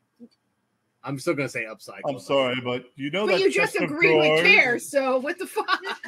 that chest of drawers over there, I've upcycled it, and now that chest of drawers is now a liquor cabinet. Yeah. So then, like, why don't you just say, "Hey, I remodeled this." I remodeled it. Yeah. I like repurpose. You found a new purpose for it. Exactly. That is what the fucking definition of repurpose is. Armoire is now a liquor cabinet. I'm sorry, but I'm going to go outside and look in the upcycling bin. But you're okay. Repurposing something like that is a little different than upcycling. There is a difference between the two. Explain. I just did. You didn't. It did not. That was not a good explanation. Okay, if you have a dresser, right? Yes. The whole dresser, the drawers work, everything. You know it's a dresser, right? It's functional. It's functional. Nothing's wrong with it. Next to it is a dresser that's missing all the drawers. Right. Okay. So then there are people who would take that, cut out where the drawers would have been, because there's the wood slats, and they could then they could put different shelving and turn it into a bookshelf. So they're repurposing. That's upcycling. That's finding a new purpose for that. I need to Google upcycle versus repurpose. Yes, thank you. Just do that. They're finding a new purpose for that dresser. Upcycle versus whatever. I don't care. I don't care if you ever say upcycling or repurposing. But upcycling makes it seem like you're making it better. Like you are making it better. It would go to the fucking dump. Well, I know, but you're repurposing it. Well, that's because an upcycled dresser is $2,000 and a repurposed dresser is only $500. And that's exactly what I'm fucking talking about. No, that is not always. I have the definition. Thank you. Yes. Repurpose is similar to upcycling. However, it is different because upcycling still operates as its original function, just simply altered to become better. Whereas repurposes changes its original objective to serve a different purpose, hence repurposing. Definition. Okay. So upcycling is basically taking a chest of drawers and making it into a better chest of drawers. Okay, so reverse what I said, and that's exactly correct. New altogether. So hold on. Now everybody's totally fucking confused. Oh no, I got it. Oh, do you have it now? I do. Oh, now that makes sense. Well, it did because repurposing is finding another purpose for said freaking item. Okay.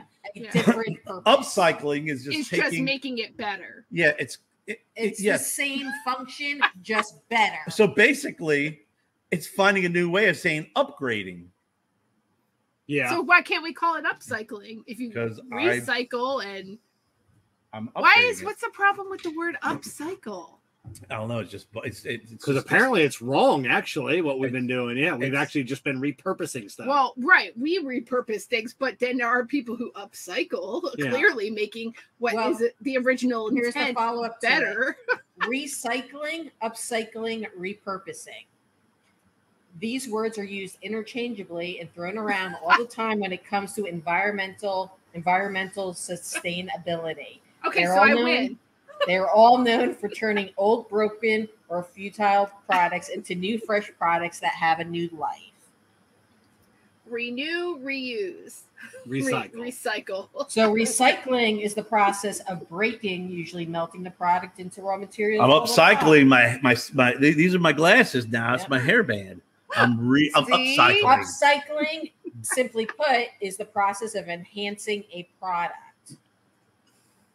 All right. The word It's a new term. I'm sick of new terms. My new It's term not bank a is new filled. term. It is a new term because it didn't start until the 1990s when That's there was not- an increase in environmental concerns and awareness of global warming. Yes, That's not new. A person named Gary Chan is well known for upcycling waste to create bicycles in Hong Kong. fuck Gary Chant and his liberal fucking bicycles in China. Yeah. And, we're always learning. Repurposing. Yeah, we're always learning new terms. Look at Obama, or not Obama, Biden. Recession. That's a different term now. We got to come up with a new term for that. Well, we've gone away from saying here is the term and here is the proper definition of said term. No,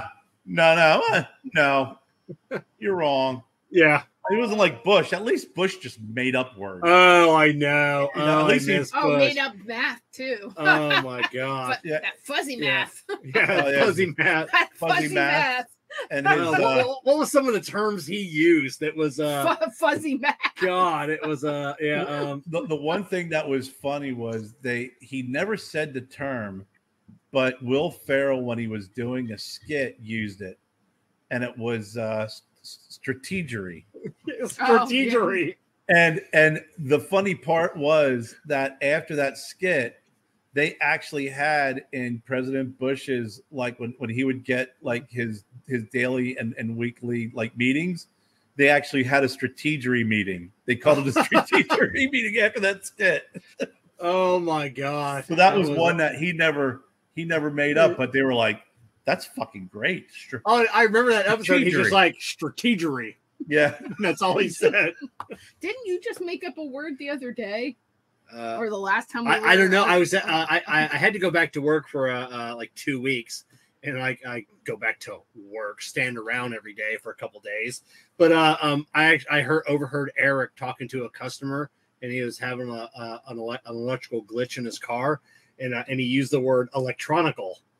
What? And he said that in front of a customer. I'm like, what if that person goes and tells their friends, I've got an electronical issue, and they're like, yeah, but how old was the customer? They don't know. I don't remember. Was it a guy or a girl? I can't remember. Yeah, but it was electronical, and I'm like, I'd be like, please don't touch my car. If you're using a word, I'm so using that word now. That's all I'm going to electronical. It's just it's going to be fucking. Say that? I don't know. It's an awesome word. I love it. Electronical. It describes everything. Water. Yeah, it's an electronical device. That electronical is that even? That's not even a word, is it? I do not believe it's a word. It might be a word. Let me look at it. Electronical. I don't know. I just got in an argument over freaking up whatever it was. Yeah. Huh? You haven't figured out a better mousetrap for the water yet? No.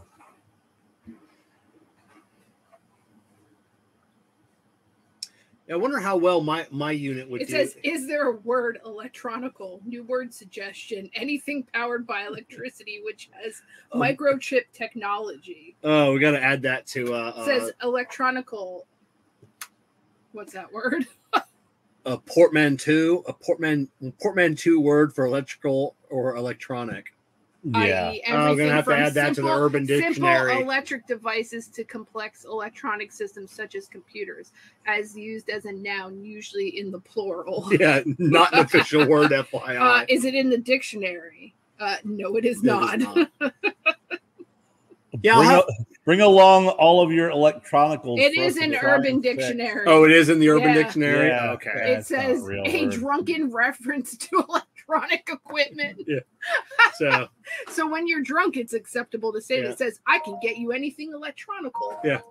Yeah. So one thing I want to try on that portable AC unit that I have, Kerr, is to see if the evaporative actually works in a hot situation. So like when they finally dry in the addition, I want to plug it in and see if it can cope with the amount of water in the air. We were at a very pretentious crate place the other day, which is really good food. That's what we had posted the picture of.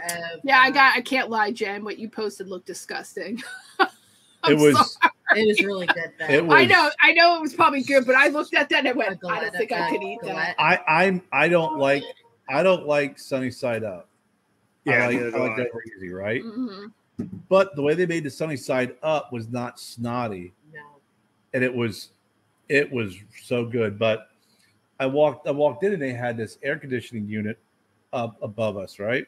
Mm. It was probably about, I don't know, 3.5 feet long, probably about, not even probably 8 inches long. And it was blowing cold air and it was, oscillating. And I was like, man, that's pretty cool. Like it wasn't a window unit. It was mounted on the wall. And then when I looked it up online, I guess it's you probably know all this. It was fucking news to me, but you could buy these units that have these freaking individual units in rooms, and then you have the freaking, I guess, the main compressor outside. It's called a mini split. A mini split. Yeah, I guess it was blowing yeah, it was great. That's what we have in our bedroom. Oh, is that what you have it? Yeah, because fantastic. The unit in our the main unit's in the house in like a closet. So when we added the addition, it wasn't big enough to cover the extra 450 square feet. It does pipe into here though. We do have the AC from the main living room. Yeah, into here, but mini split, does it have a unit outside? It's got a small unit outside. Yeah, it's tiny. And then so we'll have that for the lounge as well. Yeah, so we actually had to put in a second one for the lounge. I know. We could have replaced the one that we put in the bedroom with one outside, and then you can have up to 6 of those wall-mounted units. Yeah. But after he looked at it, he goes, it's going to be more expensive to replace this one. He goes, just put a second one in. I can save you some money. Yeah.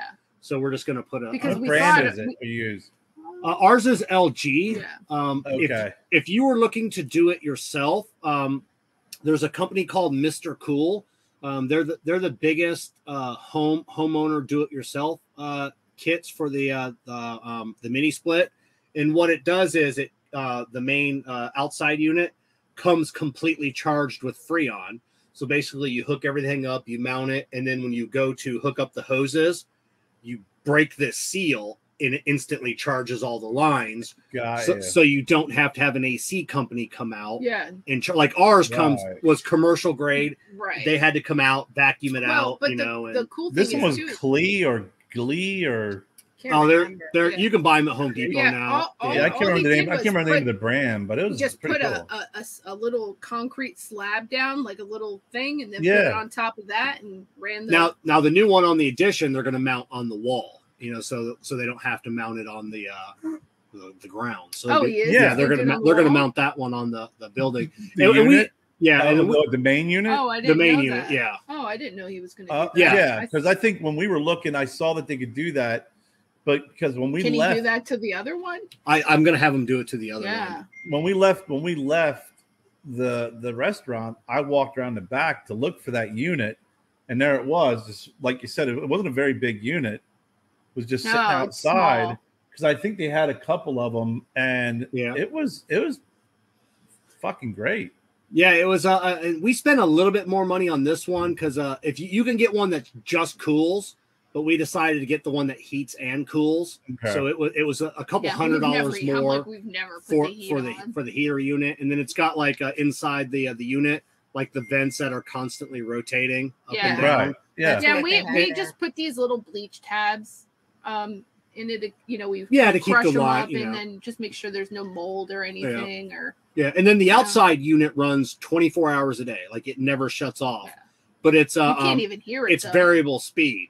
So like the fan outside, it goes real slow when the inside unit's not on, that way when it goes to start up, you don't have like the capacitors and you need that voltage jump. When you're outside, you can't hear it at all. But if you're going to do it yourself, Mr. Cool is the biggest brand. Yeah, that is interesting. It cools the space, though. I'll tell you, it definitely does. Yeah, we were actually where I was where we went to sit down originally. I was like, it was right in a direct line, and it was freezing. I was like, let me sit a little bit closer to the wall. And the place was not that big, but it was big enough where, it's like the old school would have like a window unit trying to keep that whole place full. Where this was perfect. I was impressed with it. Yeah, and then like the Mr. Cool units and some of the ones that do it yourself, the inside unit and the outside unit have to be mounted on the same wall because it goes through and then goes down. Yeah. And that's how ours is here in the bedroom. Now the addition, the outside unit will be on a wall, and he's got to run custom pipe, like 40 feet away, to where I want the inside. Well, because if we put it on the back, that's where his office is, and then there would just. I think it would struggle to cool the whole lounge. Yeah, I think I saw because I sent one to Brian recently, my buddy, for his workshop, and I want to say it was like $2,500 or something. That's actually not too bad. It really wasn't, because he was looking at a big window unit and like a big one for his shop. It's like $900, and I'm like, $900 for a window unit, or like $25, or maybe it was even a little cheaper than that. But if you get them to do heat and air conditioning, that's even better. That's even worth the money, because now you're going, okay, now my space heater, you're not plugging it in, you're not plugging it in, and everything else. But I found it interesting because when I looked up this brand online, I found it was anywhere between $800 to $4,000, depending on how many units you wanted. Right. Yeah. That's definitely a good. We loved it. I mean, we kind of thought about just getting one unit for both spaces when we were redoing it, but then it would have just been, like I said, it just been too much money. So we're just going to have a second one put in, so it's actually cheaper for us to put a second one in. Yeah. We love ours. We've had ours for almost 2 years now, and it's good. I don't do anything to it. Like I said, we put in those little bleach tabs every now and then to keep the lines free of. We have to have somebody come clean it though. Mold and mildew, but outside. On the outside, the tube, whatever because we've suck vacuumed it before. No, we need someone to clean like the blower motor and everything else. I thought you were talking about the. After a couple of years, I can see inside there that's gotten like some dust build up, and I'm not about tearing it apart. No, he did the other one, which is easy to do. Yeah, this one is more high tech. Yeah, but definitely it's something you should look into. And like I said, Mr. Cool is the do-it-yourself.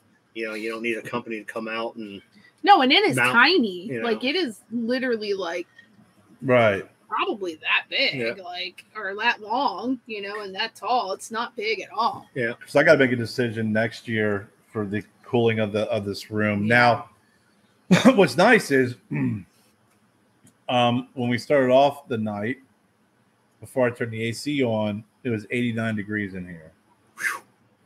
It's hot. Now it's 83. Still. Ooh. Now it's still hot, but like for me, I'm comfortable because I have the fan blowing on me and the AC blowing on me. Now, if I go over to sit in the lounge area, I ain't comfortable anymore. No. But what's nice is with having the two actual windows in the garage, we can just get a window unit. Well, that is a possibility. I can look into that because I had Joe pick up one of those window fans. 2 fans. Yeah, I used to use them. You could either blow in, suck out, or oscillate, or do both. Yeah. And I actually I wanted to test it out, and it was like 90 some degrees in here, and I also have a hygrometer out here so I could check the humidity level too, a digital hygrometer, and I put it in. I closed the doors and I just had it do full on, sucking the air out. Yeah. And I came out and it was less humid in here. It actually felt decent. I think the humidity dropped, about 8 percentage points. It's 51% right now, which isn't bad. It's 51%. It was higher. It was way higher than that. Flipping hot it is outside. But I was really impressed with just that little. It was like $30. Yeah. On sale at Target. Yeah, I used to get those when I lived in North Carolina and put them in the kids' room because I was like, we had like one AC, like one of those window AC things in the living room, and then like none of the bedrooms had AC, and the kids I would be like, get some airflow going. Yeah, so that's the new style of the window units. Cool. That they're slim mount. They're the U-shaped ones.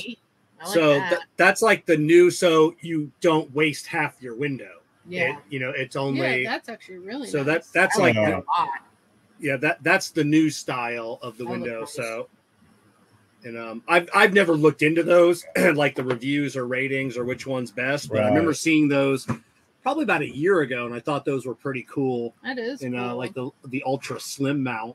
That might be something useful in yours. Yeah. So in your shed. Yeah, I may end up getting one of those in the shed, so I still have a window that and then nothing taking up space on the floor because you were talking about getting them.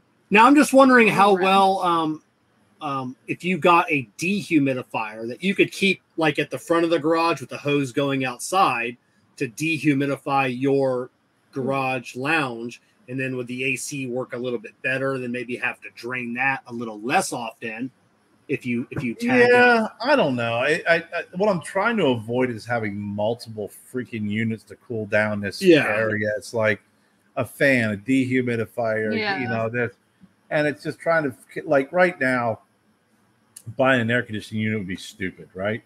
You know, it's like buying a 4x4 in a freaking Wisconsin in the winter. Oh yeah. You know, it's just not very smart, but it is going to be. I don't understand the analogy of a 4x4 in Wisconsin. In the winter. It snows. Oh, okay. Yeah. It's the highest, you know, time people are looking for. Building on the inside? Huh? What? Like, why? She's thinking of wood, Kerr. Not a vehicle. 4x4. Oh, yeah. Thank you, Kevin. I just realized that you're like, oh, she means wood. A 4x4. Yeah, like yeah. You know, Kerr, them 4x4s, 2x4s, 2x6s. You don't want to buy those in the wintertime. Not Wisconsin. That's crazy in Wisconsin. Yeah. That is why I asked, because it was not making sense. That's because they burn those motherfuckers, you know, like firewood. There's a lot of snow out there, and I'm like, but you can build on the inside. Like, why can't you buy? Yeah. So, but now, have you thought about any more of walling off a section of creating a smaller space? I've thought about walling off a lot over the last couple of minutes. The garage door going inside, everything. I'm going to wall myself in. Yeah. You're going to come home one day and the door to the garage will no longer be there. Yeah.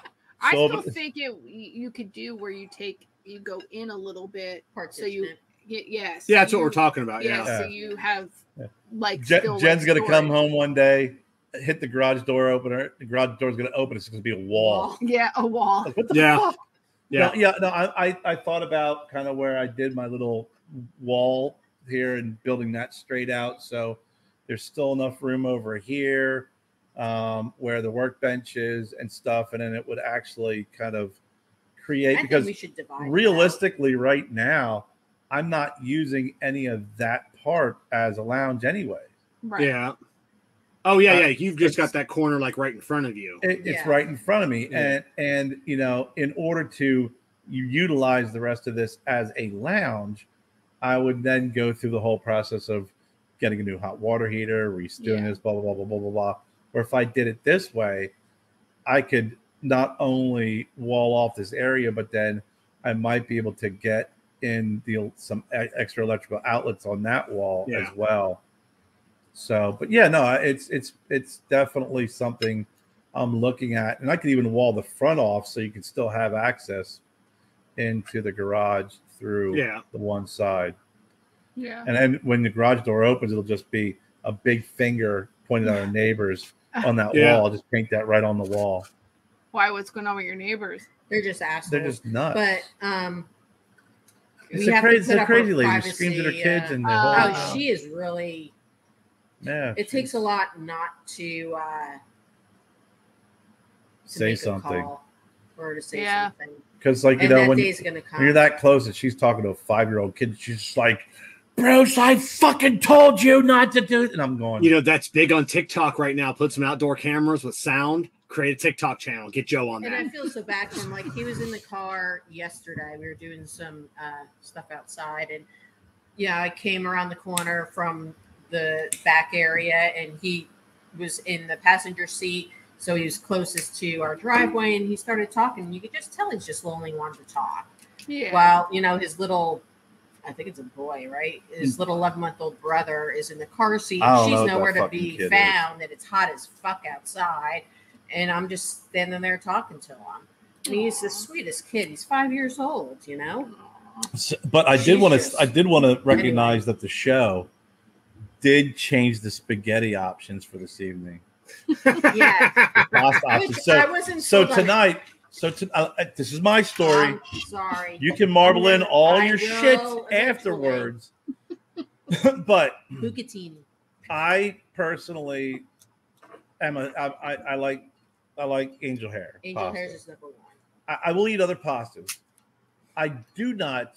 I will eat rigatonis, but I don't like them. She knows it. Every time she wants rigs, she will always make me the angel hair pasta because I don't like these fucking I usually make rigatonis. 2 pastas if I'm gonna have to. So I was texting with Kevin today, and I'm just like, yeah, deer are eating for that. I was like, take a snapshot, and I go, I was wondering why you took a picture of the rigatoni bag. That's still my fucking story. Sorry. I took the picture. I sent Kevin a picture. I go, hey, Kev.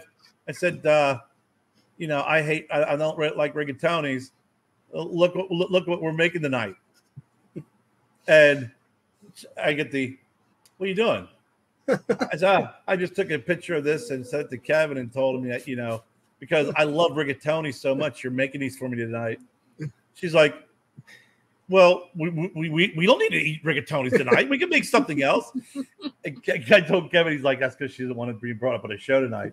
I'm fine with being brought up on the show. I really like Kevin's. I think, Kevin, your response was, that bag is too big. There should not be a bag with that much spaghetti in it. I ended up making 2 pounds of bucatini, and there's plenty of it left. And do you know what bucatini is? No. It's spaghetti, but it kind of reminds me of, Kevin, if you picture Chef Boyardee beefaroni, if you elongate the noodle super long to a spaghetti, it has a hole in the center all the way through. So bucatini is a very fat spaghetti with a hole going all the way through. And I do like it because it takes, you can get the flavor of whatever sauce or whatever in it. I love rigs, but and it's softer. And it's softer. It's not, you don't cook it al dente. You cook it like softer. So I made that. It's just a really excellent pasta. Do you like rigatoni? I like stuffed rigatoni. Oh. Like when it's stuffed, like rigatoni with just like sauce on it. I'm not a fan. See, normally if I make rigs, it's too much pasta. It's the pasta. It's the pasta to sauce ratio is way off. So I ended up making bucatini, and then I made an eggplant parm, which I have to say was freaking off the hook. It sucks trying to fucking get your fork in it because it'll go through the top part, but not the bottom part. Then you always pick up one. I know.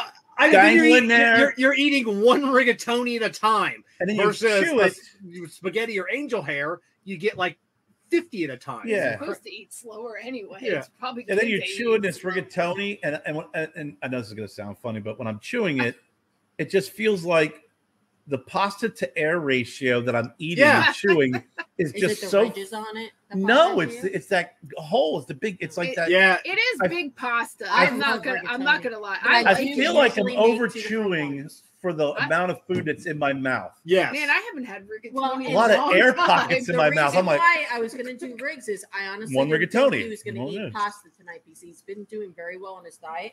Excuse me. And the eggplant I made tonight, I had to do it the way I love it, which is, and it was freaking. It's good, delicious. but it's fucking. I fried the eggplant, breaded it, fried it, and did it that. Do you guys have an air fryer? I will not buy an air fryer, nor will I ever use one. We went that until you get one. No, we went through a, and this is what's funny. Here's the reason why. You've got to give some context to it and go, we will never use a fucking air fryer. Well, I was never sold on it even before this. We went to the Alton Brown show. And Alton Brown is a cook. He's a chef. Yeah, but he has. But he's also science. Like, fucking brainiac science guy. Yeah. And he said, I hate air fryers, and here's why. It is a heated light bulb with a fan. Yeah. That's all it is.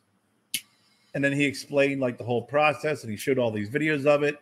And I was just like, I don't know how ours isn't like that. Ours isn't an air fryer like you see on. We have a different style. Ours is more like a well, it's a combination between toaster oven and air fryer grill. And a grill. So we actually have it's an air fryer, but it also has two like heating elements, kind of like a toaster oven. Yeah, and it's got a fan and trays. Right. It looks like a convection oven. It looks like a convection oven. Ours is a miniature convection oven, is what it is. Yeah. Okay, so you have an easy bake convection oven. Yes, that's what we have. Yeah, so I know it's not an air fryer. Air fryer. It does air fry. It does air fry, but like what you see everybody on their countertop with that pull-out tray, we don't have. Basically, circulates the hot air convection oven, which is what you get the frying. I'll tell you, it works pretty fast too. Well, with the concept with what you have, it's definitely more like you said, convection oven. Yes. Not like you said the drawer air fryer. Yeah, we don't have that. But his whole thing was like, this is not an air fryer, and then he actually made an air fryer out of like smelled so flipping good. 50 freaking heat guns. Yeah. And then a fan. Yeah. Or no, it was 50 heat guns, and then he rotated the barrel to create the air movement for wings, and that's how he did his air fryer.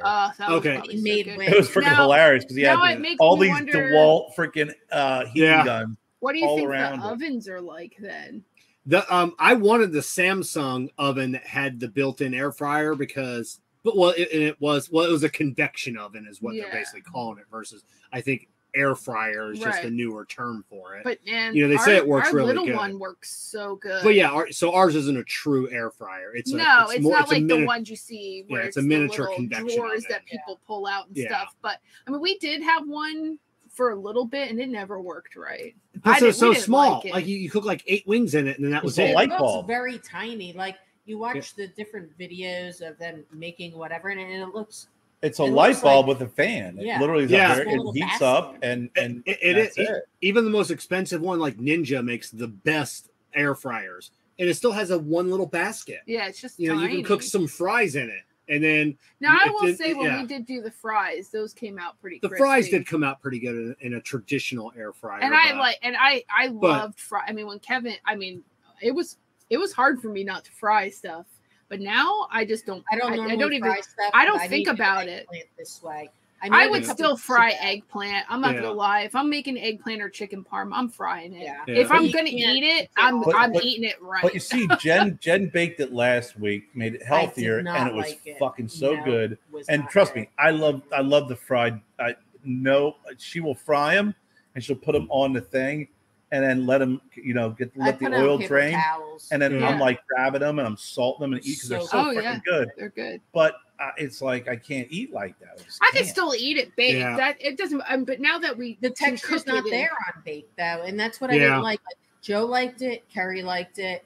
I just felt it was so one note. You just want the crispier. I like the crispier. Yeah. I think it gives more flavor, and then with the breading too, like the different seasonings I use. You get more flavor with. Well, now have you ever thought about spraying just a little bit of like cooking like spray? I did do that. It just doesn't give the same texture. It doesn't, and I mean I'll admit that because it's not the same texture. When but you eat it, you have a crunch. Even Joe and I said it. We ate tonight. It was fantastic. It was great. Now.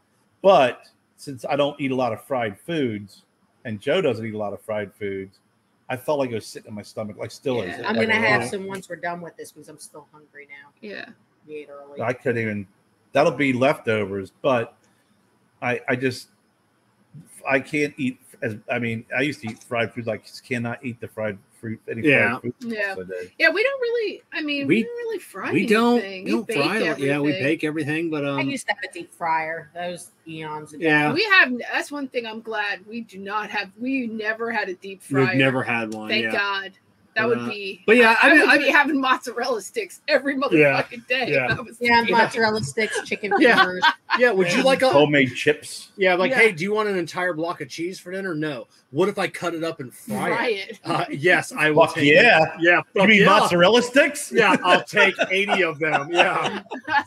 You want a block of mozzarella? No. That's probably yeah. if I had a deep fryer, that would be my downfall is cheese. Fucking cheese. But yeah, I've been trying to eat a little healthier the last few weeks. I've been doing a lot of turkey burgers. Yeah. I do the veggie. He does the turkey. Yeah, because I like chicken mushrooms. Breast. He doesn't. So yeah, the turkey. Yeah, I like turkey burgers. But I've been also on this kick where I'm eating like a lot of like cucumbers and like rice and stuff. But I make this like Oriental sauce and stuff, and it's so freaking good, and I'm addicted to it.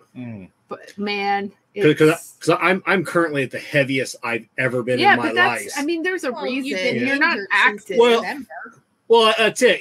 So and he's still not really that heavy. I'm like, I know I'm 196. That's the heaviest I've ever been in my life. How tall are you? 6'1". So, yeah. So you're still underweight. Oh, I am. I'm underweight by like 15 I have to see what pounds. your BMI is supposed to be. So. The scale you got tells you. Yeah, my scale. My scale tells me my bone density and everything else. Yeah, that depends on your frame too. Like, the BMI, like for my height and even with a bigger frame, I'm supposed to be like 185. Yeah, say between 171 and 209. Yeah, I have. What's mine supposed to be? 6 foot, large frame, and I haven't seen 186 since 1987. Yeah. I'm always between 183 and about 185, 186. That's where I'm at all the time. Let's see. I screenshotted my last my measurement. So my body fat was 27% though. That's my biggest thing. My let's see. BMI was 25.7. My problem was with being off for the not moving for the last 6 months. Moving. I have converted probably 20 pounds of muscle into 20 pounds of fat. I've only gained 5 or 6 pounds, but there's no way it's saying I've converted a lot. 6 to 202 for 6 foot.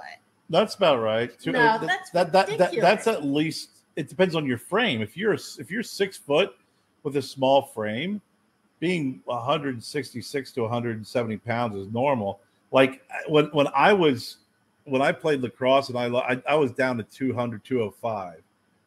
I still felt light just because I always looked like a bobblehead. I did. I looked like a bobblehead. That was my dad growing up. My dad was about the same height as me, 6'1". I think he's shrunk a little bit. He's getting older, but I think he was always around 6'2". But his shoulders are like this. I mean, he would be, he was 300 pounds, 280 growing up. He was just rock hard. I mean, he couldn't find shirts to fit him because his shoulders were so wide. And then when he went vegan for a couple of years and lost a bunch of weight, but his shoulders were still big. Yeah, and he looked ridiculous, and looked absolutely ridiculous. I look like a hanger.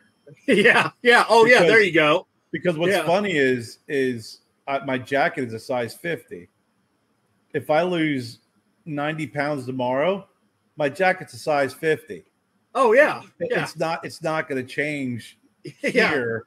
It'll be different here, but it's not going to change from up here. So, and then I got this fucking melon, which doesn't help out matter. So I look like a balloon with a hanger with a freaking t-shirt hanging on it. And that's why I want to get down to the low 200s, and I think it's comfortable for me, just because that's anything lighter.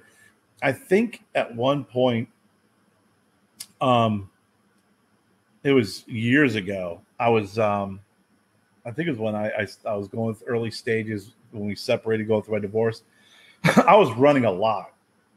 I was running a lot.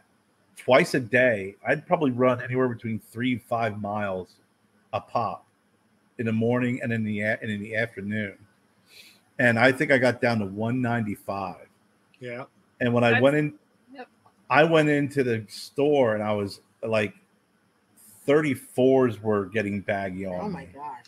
Yeah, but cardio is probably what's good for you to lose weight. Like same thing with Graham. Graham said cardio is like is the best thing for him to have lost weight. It's just how his body responds. Yeah.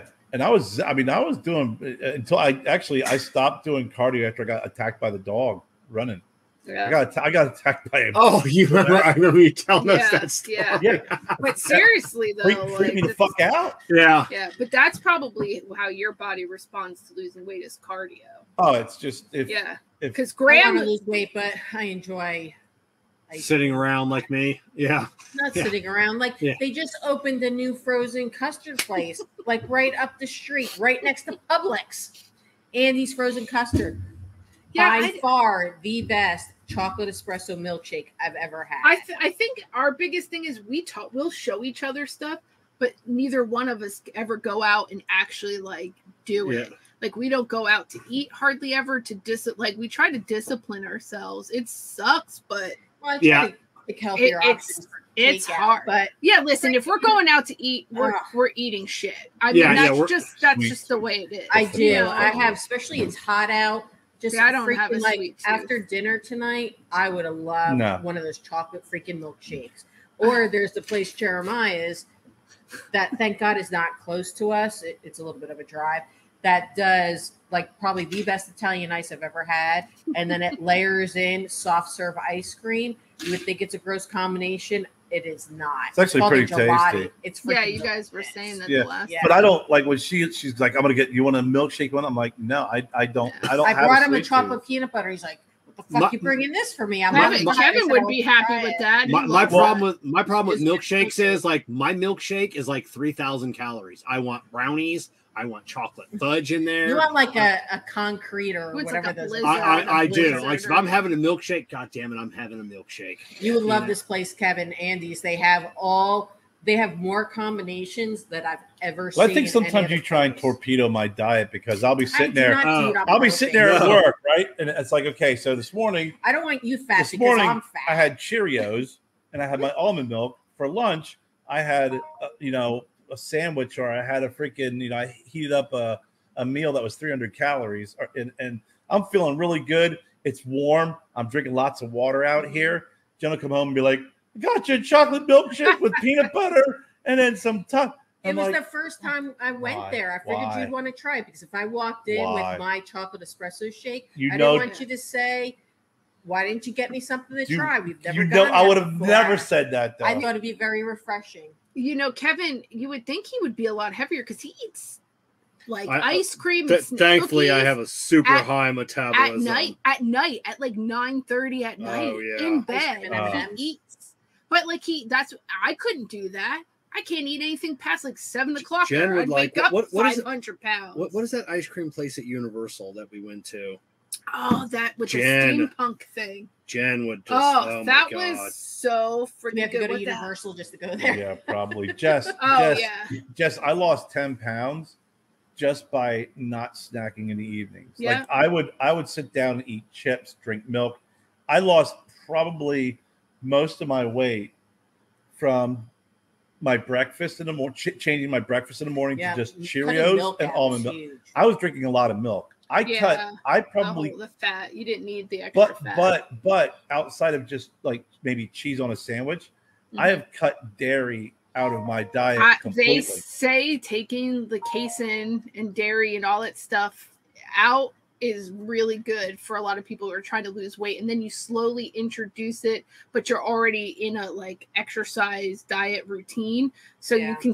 But they say if you take it out and then gradually build back up, because it's like some cheeses are you need, you know what I mean? You need like yogurts and you need some dairies. Well, you don't want to strip yourself completely of the bacteria that you do need. The bacteria is good. Probiotic, type stuff. You do want to eat yogurt. But you say that until you strip yourself of it. Is a very regular GI You're not stripping yourself of it though. You don't. The probiotics that you're putting in your body with yogurt and stuff. That's usually helpful if you're lacking it. If you have your body is homeostasis. I don't agree. I feel like as a woman, I think it's different for us. Women are different though. That's what I'm saying. Like for pH balance and all that stuff, I eat yogurt all the freaking time. But if your body's operating the way it should, you should be at a homeostasis with your good bacteria in your body, and you should be just fine. and you shouldn't need these extra things. Yeah, I don't need take your any Jamie Lee Curtis. Yeah. Activia. No, I don't take any of that. I do take vitamin like C and D. But I don't. I've actually. I think the first time I drank milk, we were still at the old house. Yeah. And I'm like, I'm going to cheat a little bit. I drank a glass of milk. It didn't feel so good. It felt kind of gross. Yeah. Kevin drinks Jen, those are the, it's called the Toothsome Chocolate Emporium. It's like a giant steampunk restaurant. My God. Each one of those milkshakes is like 3,000 calories. They're so good. I'm telling you, they probably weigh close to 2 pounds a piece. We did that on our last day. Me, Gabby, and Kevin got each. But they're also like $25 a piece. Yeah, they come in this cool like mason jar mug type thing. I Maybe mean, it is next year's layered. And so Gabby was, I thought she was going to die because she got chocolate chip mint, which it was her favorite. It comes with an ice cream sandwich on top of it. With, I mean, it has. I love chocolate chip mint. Christmas, guys. Has to be green ice cream though. Oh, it is. Chocolate chip mint. It's green. It's green. But I got a coffee one. Bacon brittle. Yeah. So I bet that's good. The salty and the sweet. So good. Oh my God! You're gonna be.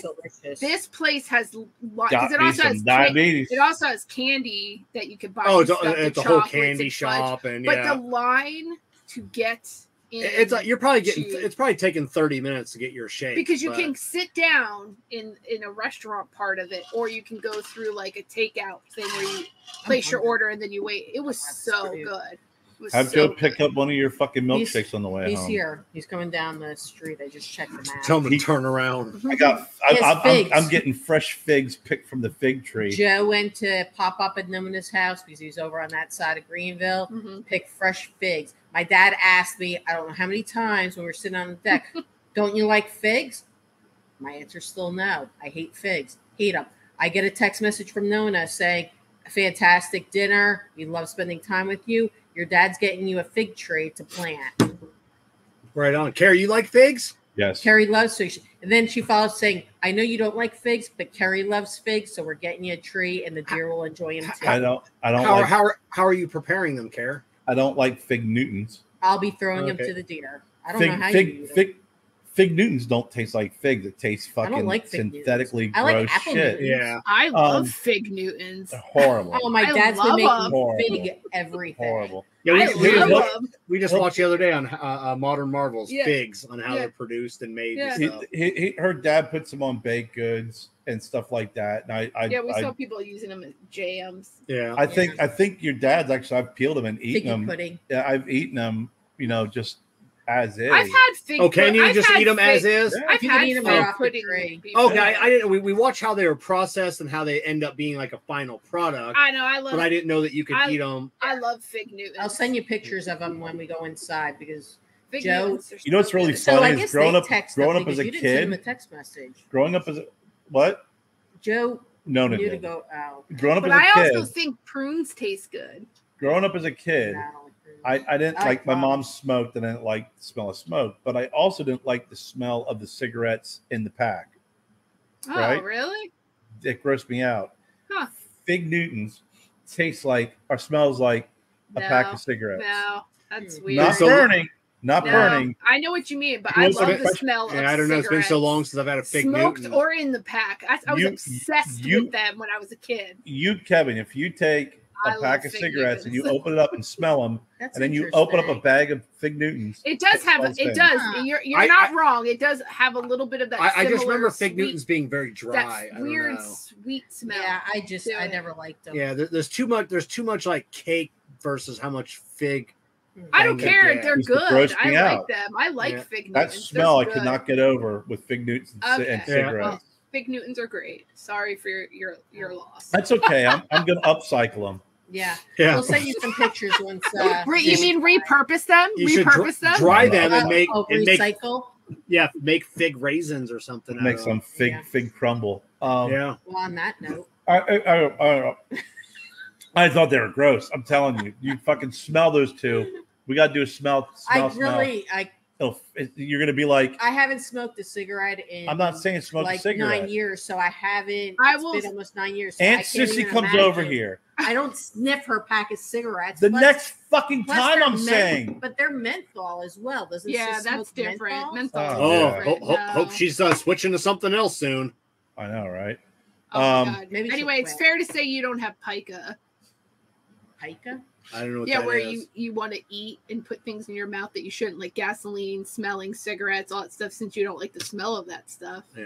No, I don't have that obsessive. I do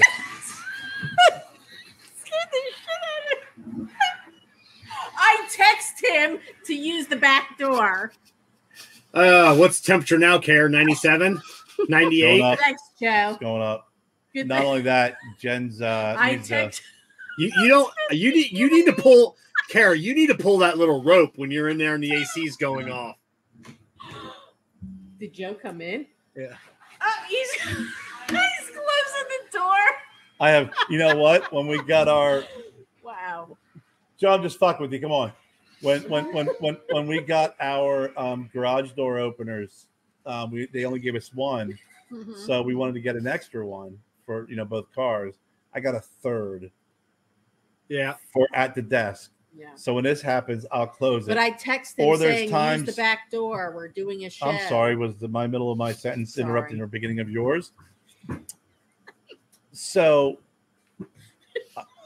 I've done the old when they get loud and they're looking over at me, I just go, yeah. And I close the door. Oh, Joe could bring the figs over so you could see them. I think he went through the front door, so you have to go get him. No, you told him he'd come in. I just heard the car door close. Sweet Jesus. Oh my goodness. I'm gonna pee myself. My fucking house. I've had a lot of iced tea today. No one's acknowledged anything. At Aldi's, they sell the 12-ounce cans of the Arnold Palmer Light, and they fit perfectly in the beverage side of our. Oh, is that the stuff that's half tea, half lemonade? Yeah, but I don't like the light. I don't know. It's just I don't like the zero. So I've only had the regular 12-ounce thin can. It's perfect. Yeah. How much sugar is in that? Oh, Kev, I never asked you what cigar you're smoking in Jess. Oh, I smoked 18 grams. What did I smoke today?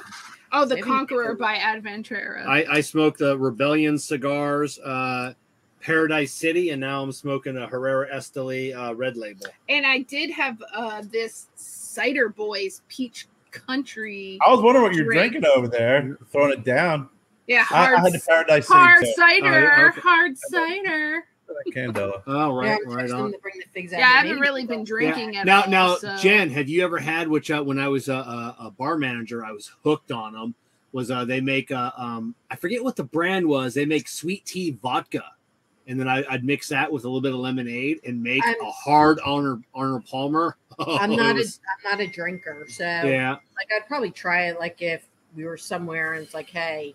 Yeah, quite refreshing. Like your what's majiggies, your mimosa that you I have. like mimosas. I like sangrias. Yeah. I like all the alcohols, but all the alcohols Jessica don't like me. I bought Jessica some sangria from Publix that was like really cheap. That was that stuff those ladies fart. Fugo. Have you ever heard of Fugo or Fergo? Yeah, it was. She said it was really. It starts with an F. What's this? It was actually really. Oh, it was like a really cheap sangria at Publix, and it was really. Jess liked it. What? It feels squishy. What do they look like? Yeah. Oh my God, these feel horrible. Oh, okay, yeah.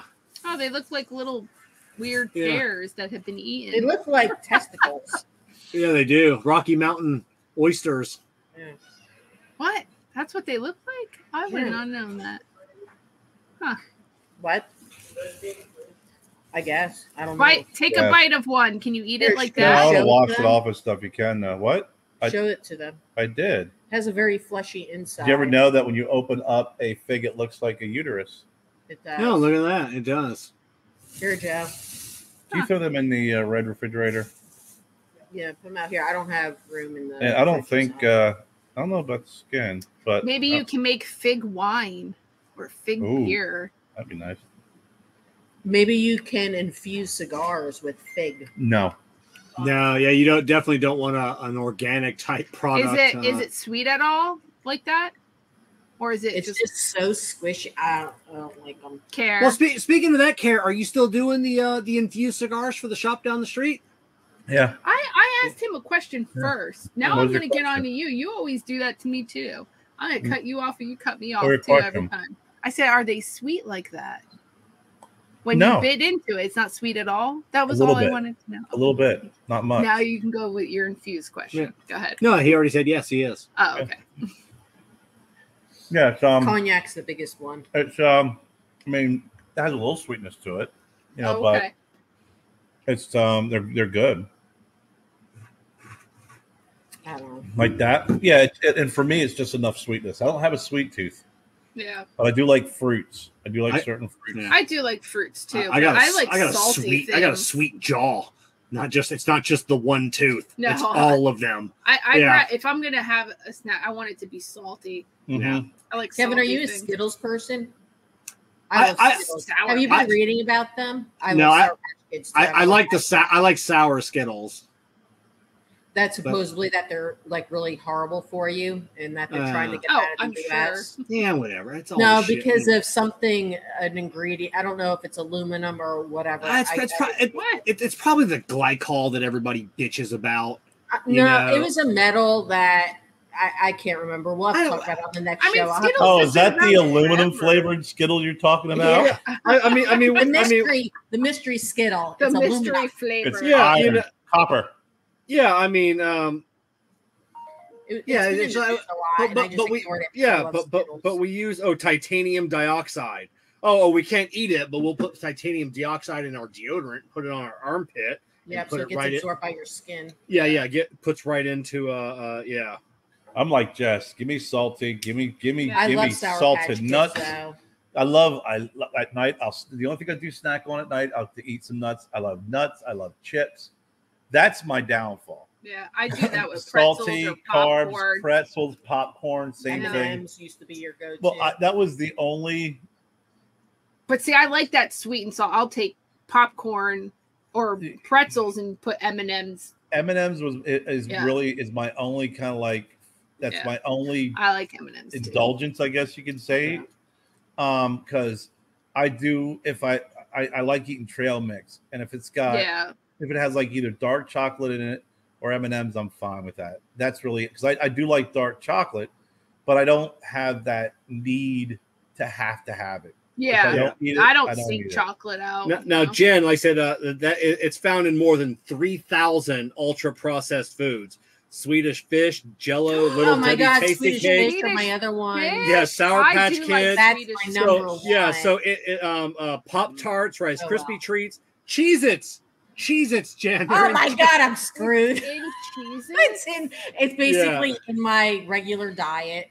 I mean, that's all everything my Gabby deodorant. eats. I can't believe you're not shitting metal. Yeah, Maybe I'm a bionic woman then. Yeah, it's in over 3,000 ultra processed foods. I don't know and why. I If eat you're gonna ban 2,500 Skittles, of them. then- Yeah, so I don't know why Skittles was I don't know why Skittles was so targeted. picked out. Yeah, I that's don't know. odd. I don't Yeah, know. Why Cheez-Its, Skittles? Jen, Cheez-Its. Jesus, Cheez-Its. I knew there's Joe- something bad about them. They did smell kind of Yeah. metally.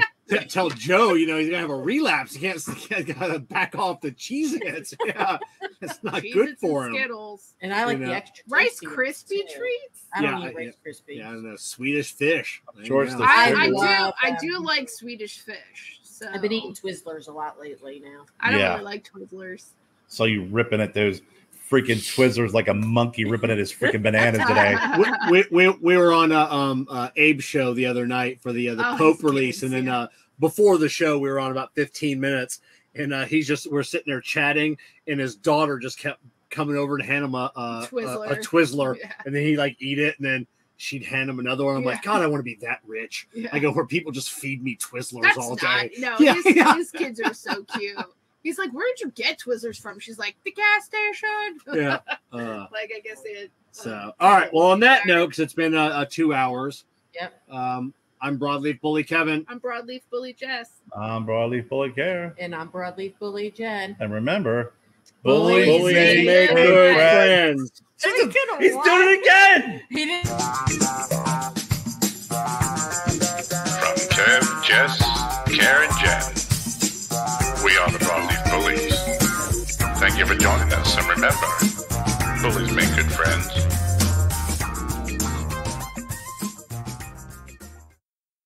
I feel Buddy I Kevin feel like we should record that just and like what we just did. Like each people, like no, I'm saying each person and play it.